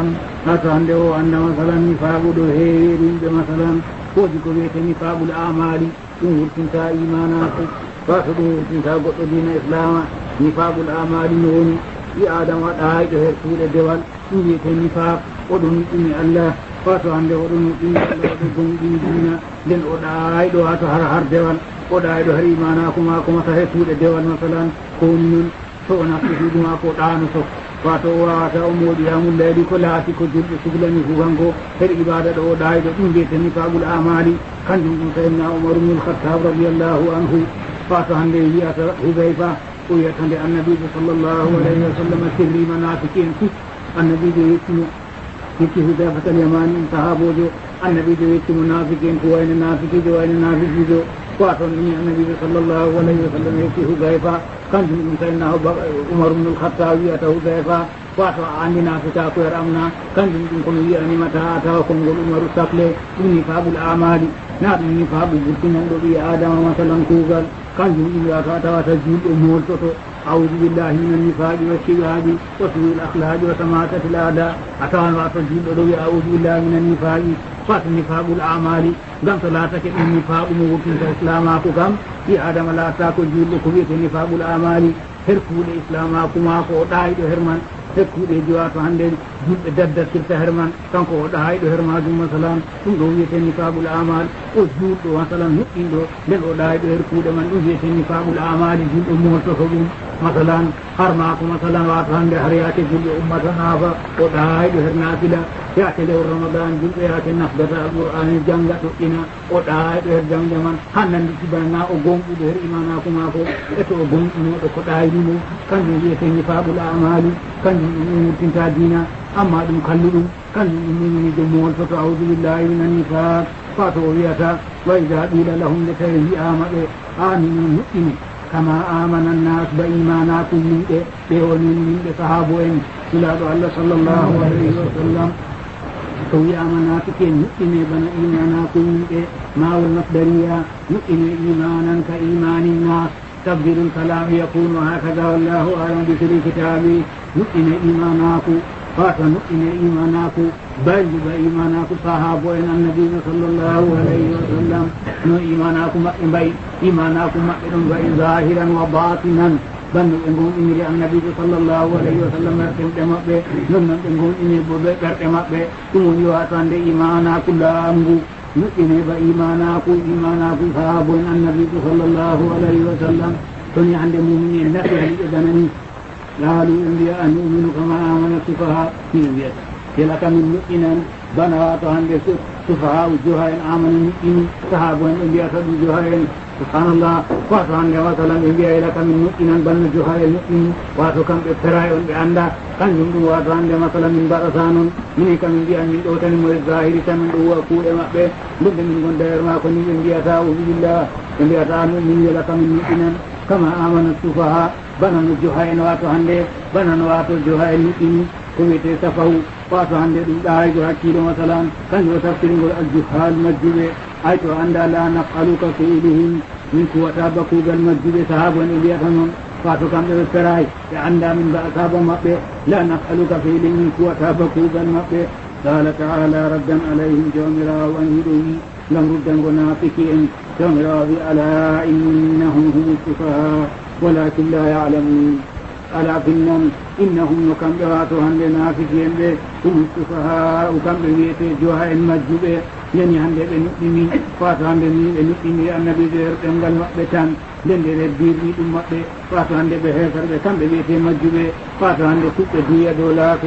يكون ياتهم مثلا دية kanjum o wiwata hande masala ala finnan innahum kamɓe ɓe humu sufaha kamɓe wiyete wato joha en ɓe anda wato hande kamɓe on nakkita hakkiɗo en ɓe ngala hilmu ɓe ngala aklu walakin la yalamun sekaye ɓe anda ɗum bo walakin sekaye la yalamuna ɓe anda wato hande ɓe anda ɓe kamɓe woni sufaha wato ɓe anda dalika bolwa ɗum ɗum ala rawata takidu jumla ha inna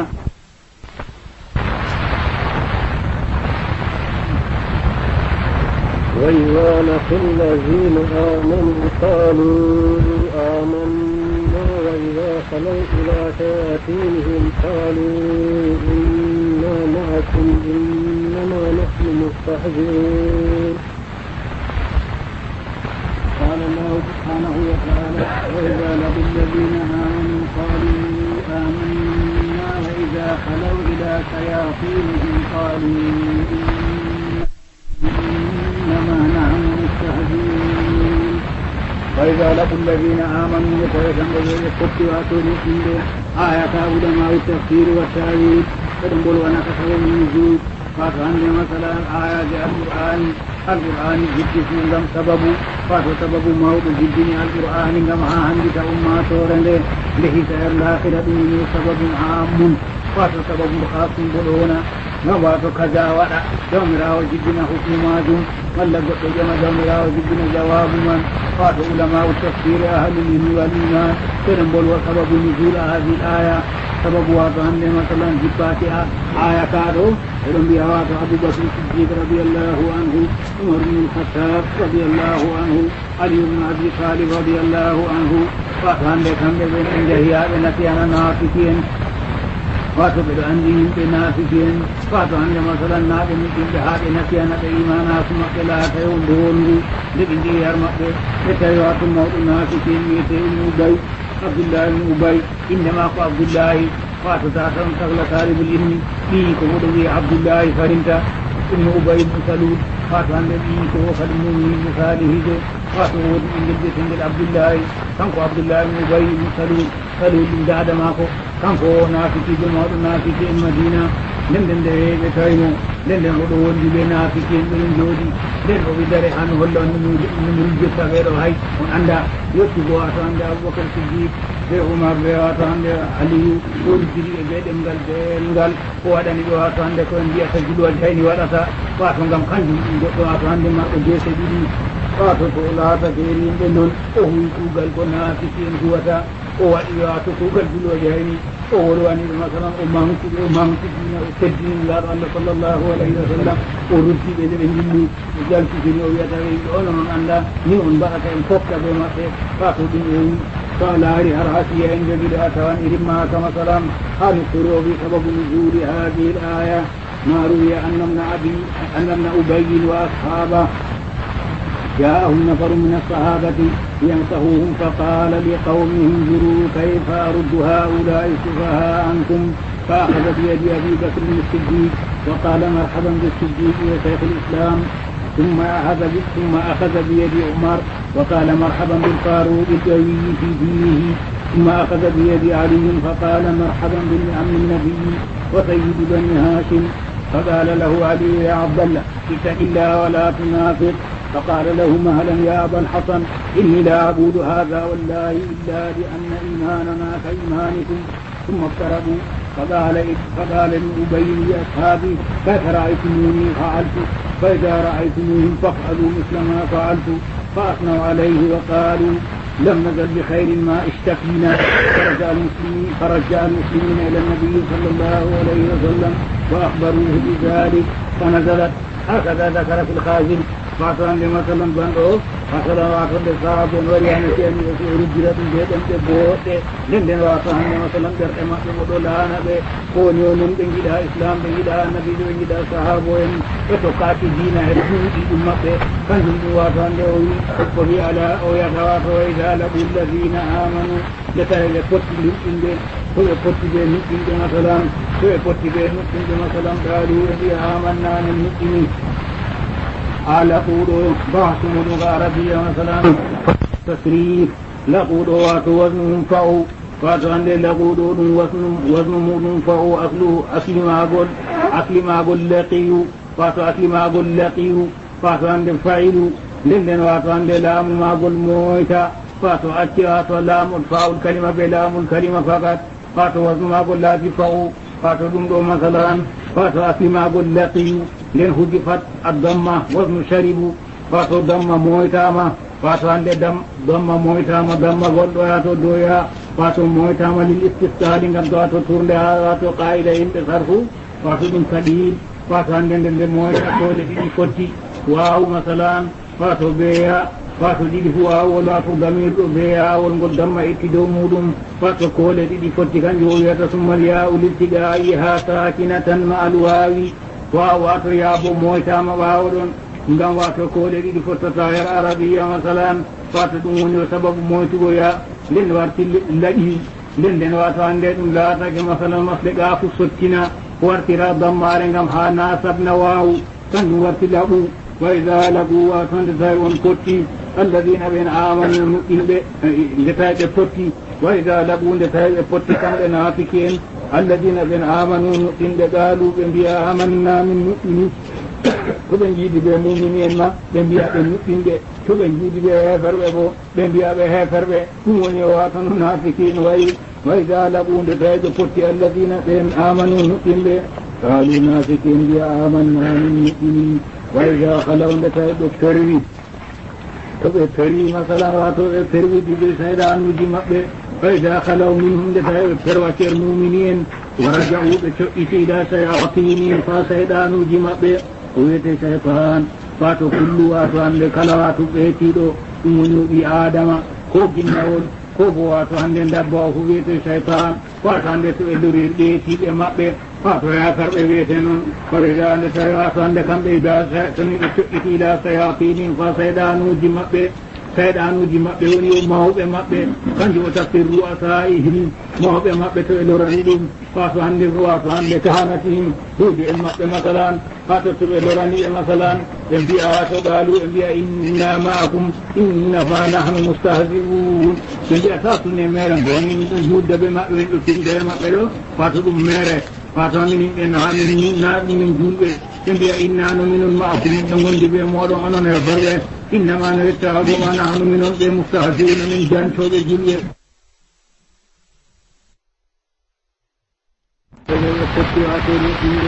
آيات علماء التفسير والتأويل فنقول ونقصر من جود فاتعني مثلا آيات القرآن جد سنغم سبب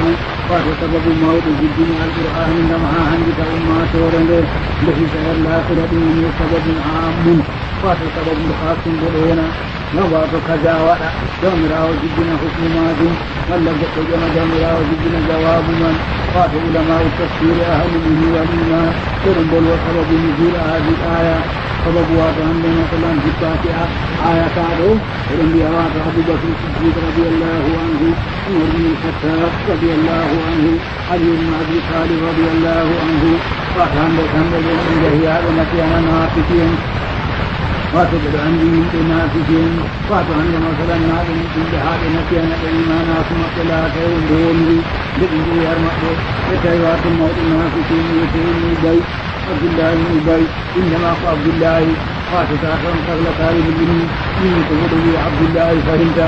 إن أبي بن سلول فات عن الذين توفى من مثاله فاتوا من عبد الله كانت عبد الله بن أبي بن سلول من بعد ما كانت نافسي جماعة نافسي المدينة لندن بتاينا لندن بدون نافسي من جودي لندن بدر عنه الله من الجسر غيره وعند يكتب عند أبو بكر الصديق وعمر رضي عند علي ورسل جد من الجنرال وعند رضي عند كون بيأخذ الوزين ورثة فاحنا لم نحن جد عند ما تجيش به فاتوا لا تدرون إنهم أهم في النافسين في وجه وإياك تقبل في الوجهين أولوان مثلا أمام سيدنا التدين يا الله صلى الله عليه وسلم ورسل إليه وجل في الدنيا يدعون من الله من بعد أن تقبل بما تقبل إليه قال هذه هرهاتي عند بداية وأن إرمها كمثلا هل قلوا بسبب نزول هذه الآية ما روي أن ابن أبي وأصحابه جاءهم نفر من الصحابة ينصحوهم فقال لقومه انظروا كيف أرد هؤلاء السفهاء عنكم فأخذ بيد أبي بكر الصديق وقال مرحبا بالصديق وشيخ الإسلام ثم أخذ بيد عمر وقال مرحبا بالفاروق الجوي في دينه ثم أخذ بيد علي فقال مرحبا بالنعم النبي وسيد بني هاشم فقال له علي يا عبد الله اتق الله ولا تنافق فقال له مهلا يا أبا الحسن إني لا أقول هذا والله إلا بأن إيماننا كإيمانكم ثم اضطربوا فقال لأبي لأصحابي كيف رأيتموني فعلت فإذا رأيتموهم فافعلوا مثل ما فعلت فأثنوا عليه وقالوا لم نزل بخير ما اشتكينا فرجع المسلمين إلى النبي صلى الله عليه وسلم وأخبروه بذلك فنزلت هكذا ذكر في الخازن فاتوا عند مثلا بنو هكذا واتوا بصحاب وريانا كأني يسير رجلة جودا كبوت لن واتوا عند مثلا كأني ودولانا كون يومون إنجد إسلام إنجد نبي إنجد صحابون وتقاتي دينا هرسي في المكة فانجم واتوا عند أصبحي على أو يغاتوا إجالة الذين آمنوا لكي يقتل إنجد فيقتل إنجد مثلا قالوا إني آمنا من المؤمنين قال قولوا ضعتم العربية مثلا تسريف لقولوا واتوا ينفعوا فاتو عندي لقودو وزن مودum فهو أكل ما قل لقيو فاتو أكل ما قل لقيو فاتو عندي فاعل لندن واتو عندي لام ما قل مويتا فاتو أتي واتو لام الفاء الكلمة بلام الكلمة فقط فاتو وزن ما قل لا تفاو فاتو دمدو مثلا فاتو أكل ما قل لقيو لن حجفت الضمة وزن شربوا فاتو ضمة مويتا ما فاتو عندي ضمة مويتا ما ضمة قل دوياتو دويا فاتو مويتا ما للاستفتاء لنكم دواتو تورلي واتو قائدة الإصرفو فاتو دم سليل فاتو عندي لن مويتا تولي كوتي واو مثلا فاتو بيا فاتو دي هو ولا تو ضمير بيا ونقول ضمة اتدو مودم فاتو كولي دي كوتي كان يويتا ثم الياء لابتدائها ساكنة مع الواوي واو واتو يابو مويتا ما واودون ngam wato koɗe ɗiɗi fottata her arabiya masalan fata ɗum woni o sababu moytugoya nden warti laƴi nden wato hande ɗum laatake masalan masɗe ɗafu sottina wartira dammare ngam ha nasabna wawu kanjum warti laɓu wa ida laɓu wato nde tawi on potti alladina ɓen amanu nuɗɗinɓe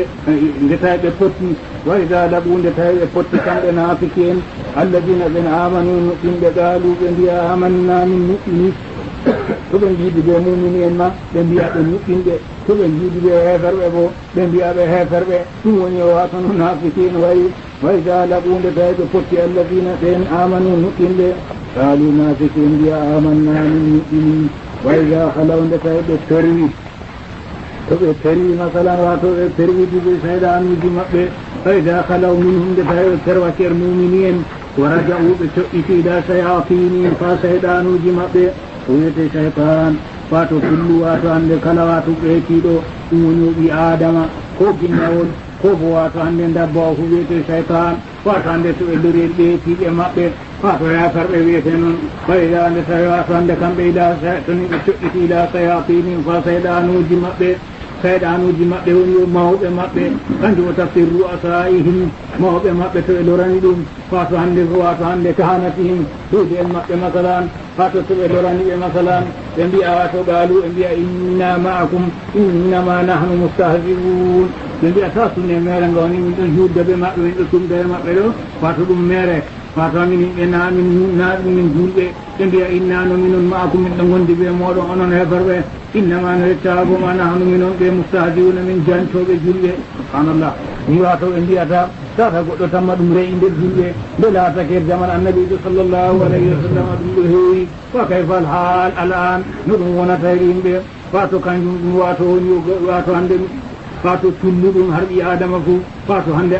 min al kufri qaalu ɓe mbiya inna no minon ma'akum wato miɗo wondi e moɗon fi diini e diina meɗen her aada meɗen ɓe mbiya wato hande en ɗo gondi wato minon be moɗon en gondi her wato al aada meɗen wato kon wiyani ɗum al aada ngam wala diina jaɓaka her allah dow ko gonɗon wato al aada moɗon kam yahugo islama hufrugo en ɗo gondi ɗo noon wato hande ni ɓe mbiyata min ɗo gondi e moɗon wato innama no yettagoma nahnu minon ɓe mustahzi'una bihim min jancanɓe ɓe on biit haari ɓe wangingo al iman nuɗɗinki min banginan nuɗɗinki ɗo mere ngam ha min jantaɓe noon wato hande en ɗo gondini ɓe mbiyata wato hande naafiki en ɗo maɓɓe heferɓe ban maɓɓe ɓe gecca ɗum bana ni tata sunoɗon nam on wi wato hande min ɗo bangini islamaku minon ɓe en ɗo gondini ɓe mbiyata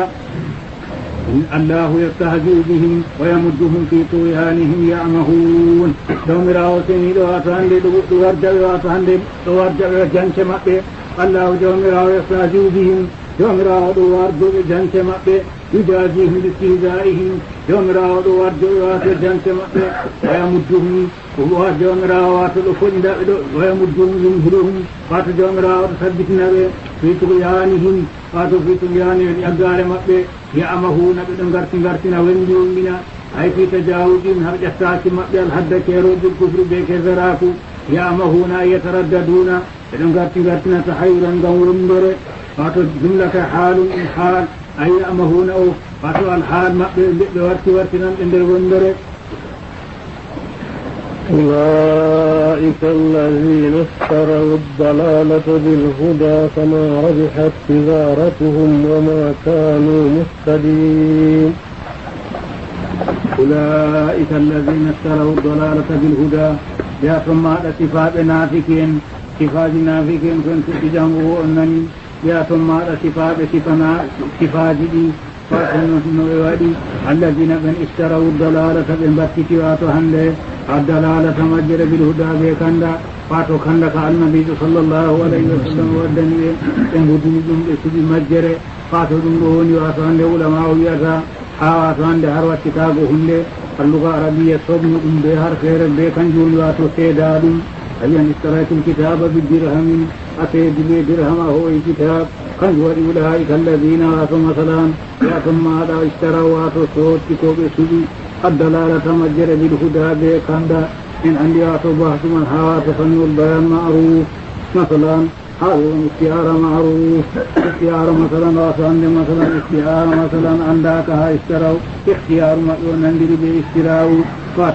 واتو عند دقلهم هرفيلي اشتروا واتو سودو اكواتو سوق مجرى بالهدى بكند عيس استبدلوا هذه إن تكفي واتو عند مجرى فيه بكند مثلا واتو عند كند بمجرى دم بسوق مجرى كند واتو عند مجرى دم بكوسي مجرى فما ربحت تجارتهم تجارة فما ربحت فما ربح راتوان رباكي إليه ترشيها استعارهم فما ربحت تجارتهم تجارة مقوات رباكي فاتوان مثلا لأولي اشتراء لن أولي ربح دم ترشيها استعارة وبعثم أنداد محاوات فن والبلاغة ما ربحوا واتوان رباكي فيها التجارة بل خسروا بالنسبة لمصيرهم قبل اتفاق مقبل النار فابيت المؤبدة عليهم دمنا يدوم وما كانوا مهتدين إلى ذاك كان فيما فعلوا هركبكوا مثلهم كمثل الذي استوقد نارا فلما أضاءت ما حوله ذهب الله بنورهم وتركهم في ظلمات لا يبصرون. جمرا ونسيت نافكين يوسف نافكين ودينكم بمثال واتهن لهند فامرته وفي مثلهم كمثل الذي استوقد نارا وفي صفنافكين وي هرنافكاكم أبي ودن صفنافكين هرنافكاكم أبي نوئي هردين الله مثلهم صفا أبي في نفاد هرنافكاكم أبي كمثل بن صفا الذي استوقد كوكود نارا نيته ملبوات ويب صفات جماعة كوكوديك وطائفة في ظلمة هرنيبر فاتو فلما أضاءت ما حوله وكتن عين كوني بني ماكو فأبصر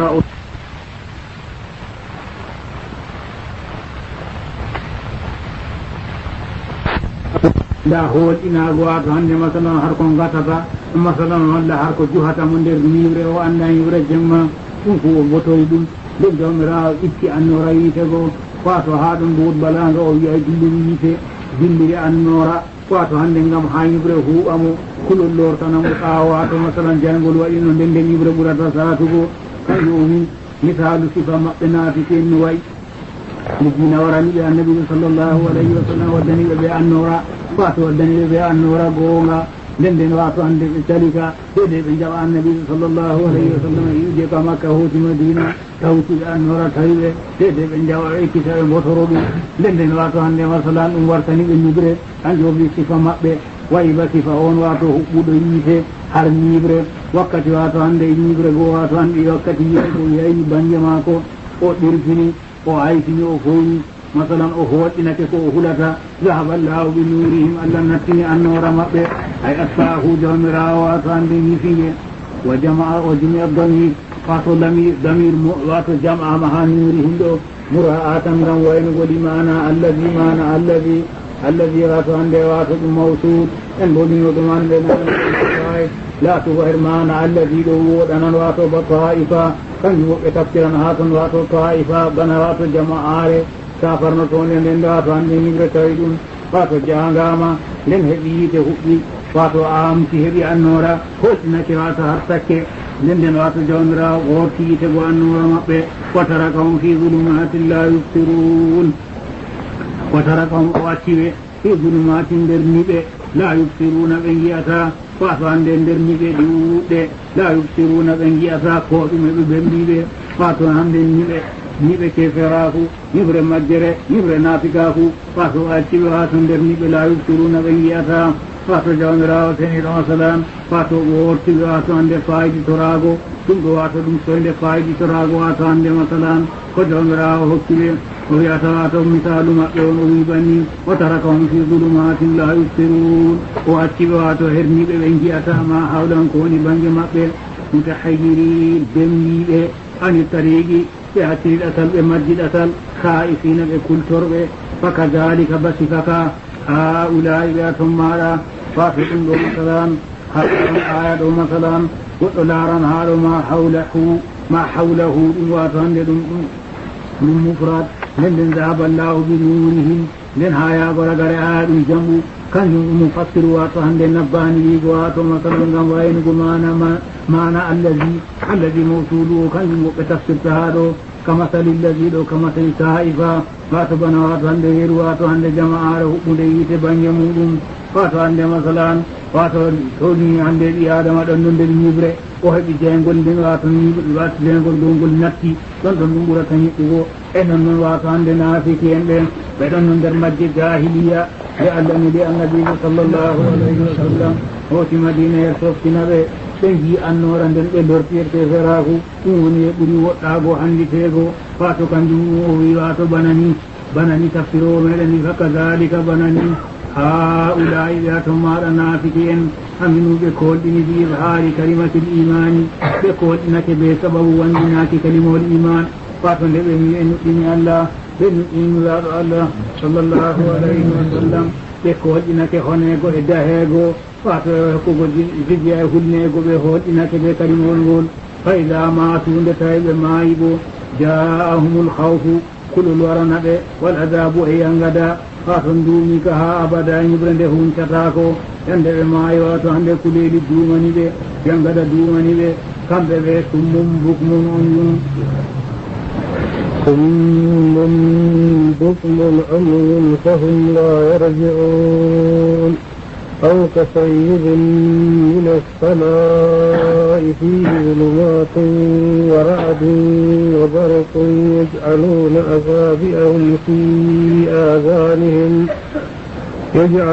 أصابعهم في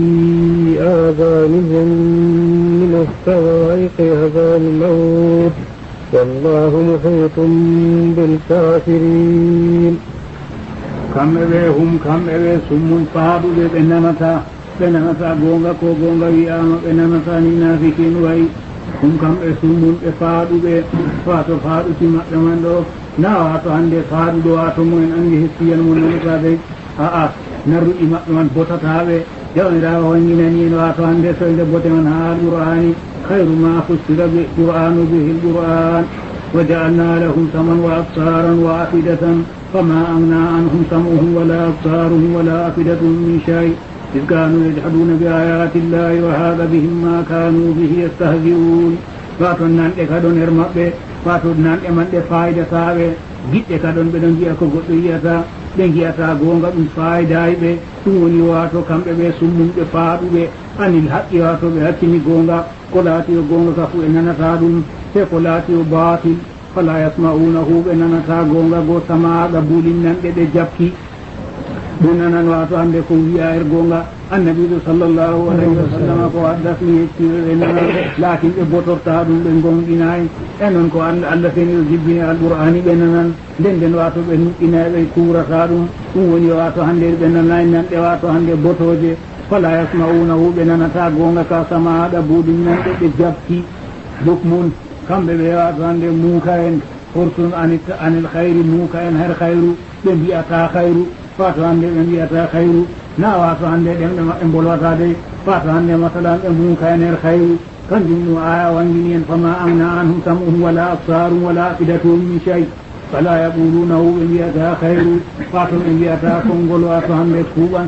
wi'anangol waaɗi masalan ɓe pewa o wi umyun kamɓe ɓe wato hande ɓe wumɓe fato najjite maɓɓe ɗo wiyata aa ɓeɗon jiya ɓe fayidorta wato hande wato jiɗɗe maɓɓe wato jiɗɗe maɓɓe ɓe fayidorta ɗum ɓe jiyata ɗatal kanda ɓe hilitata nda ɗum woni o laaɓ ɗum woni o hande kanda ɓe tokko kanjum wiyete umyun kamɓe ɓe ɓe wumɓe عن طريق الهدى بأتين تلكنا فلا يرونه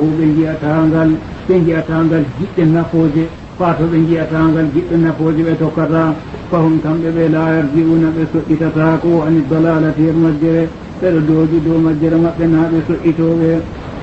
nen jawmirawo waɗi sifa naafiki en fay ɓe sifa gotta ngam wato hannde masalan hunde ɓe misalu muɗum famrete waɗi sifa naafiki en har ko artino ba goɗɗo gonɗo nden niiɓe ɗuunde nden nden wato hannde heɓiite fato hannde ɗon numari jangaɗo o huɓɓinde o aytini o yi annora o holɗinake ar ko gattata er ko nanggata nden nden wato hannde yiite gonje hifrumo fato hannde kulol gol lortanimo duumingol wi woni wato hannde sifa naafikijo no woni النبي صلى الله عليه وسلم ورد دينا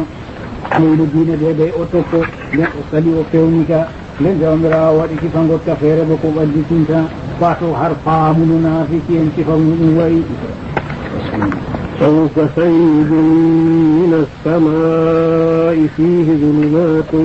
ورعد وبرق يجعلون أصابعهم في آذانهم من الصواعق حذر الموت والله محيط بالكافرين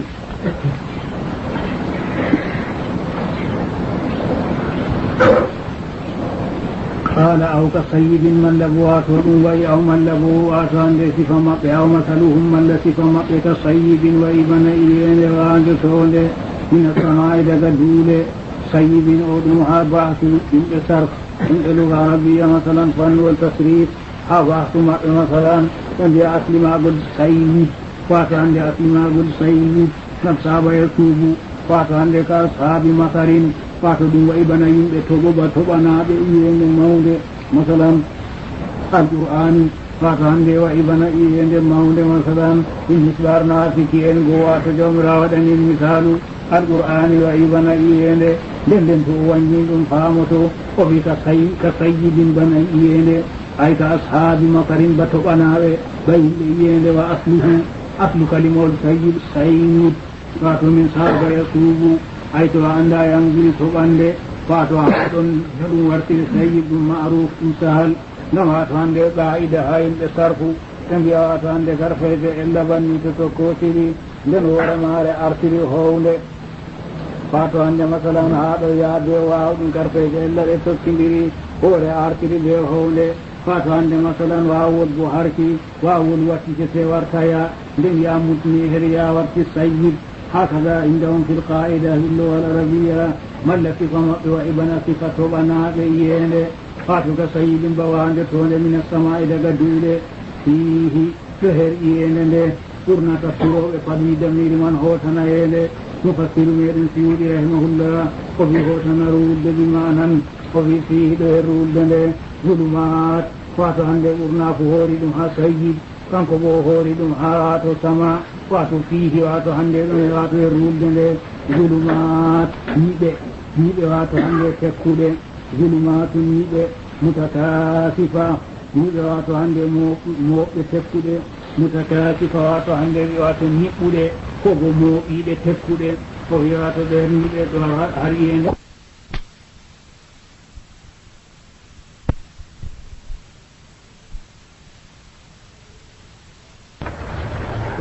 أعوذ بالله من الشيطان الرجيم بسم الله الرحمن الرحيم مثلهم كمثل الذي استوقد نارا فلما أضاءت ما حوله ذهب الله بنورهم وتركهم في ظلمات لا يبصرون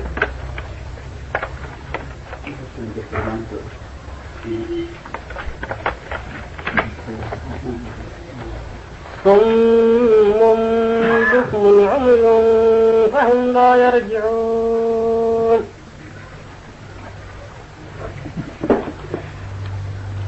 أعوذ بالله من الشيطان الرجيم بسم الله الرحمن الرحيم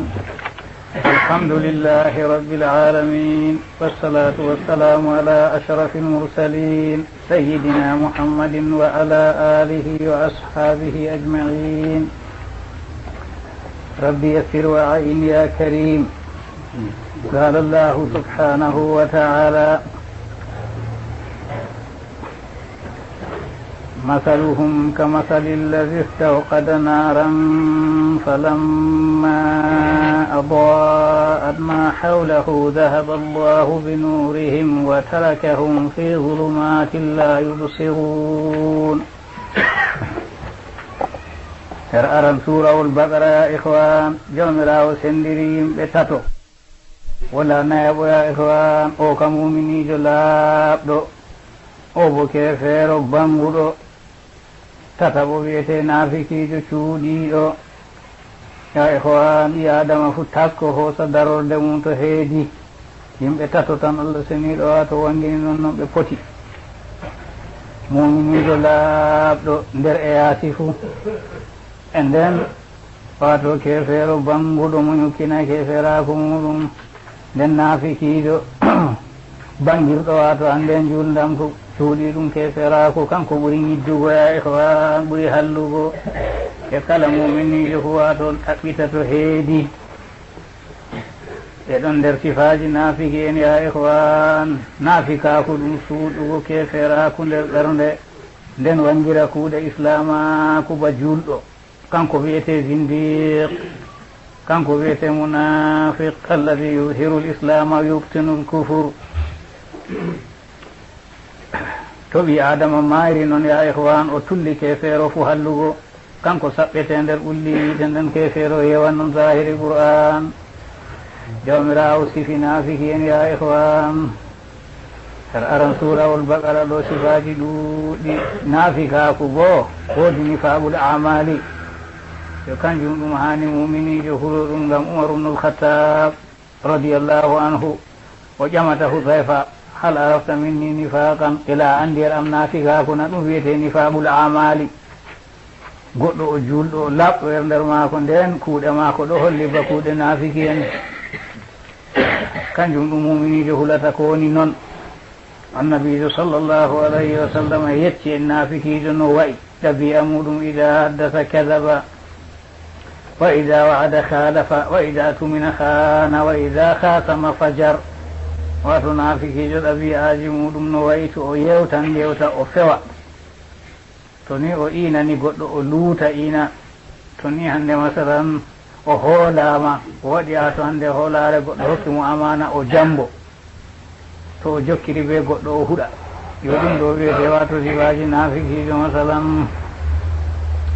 ya ihwan nifaqul amali ko woni noon kuugal goɗɗo masalan yaadata ɓe konngol maako ko o muminijo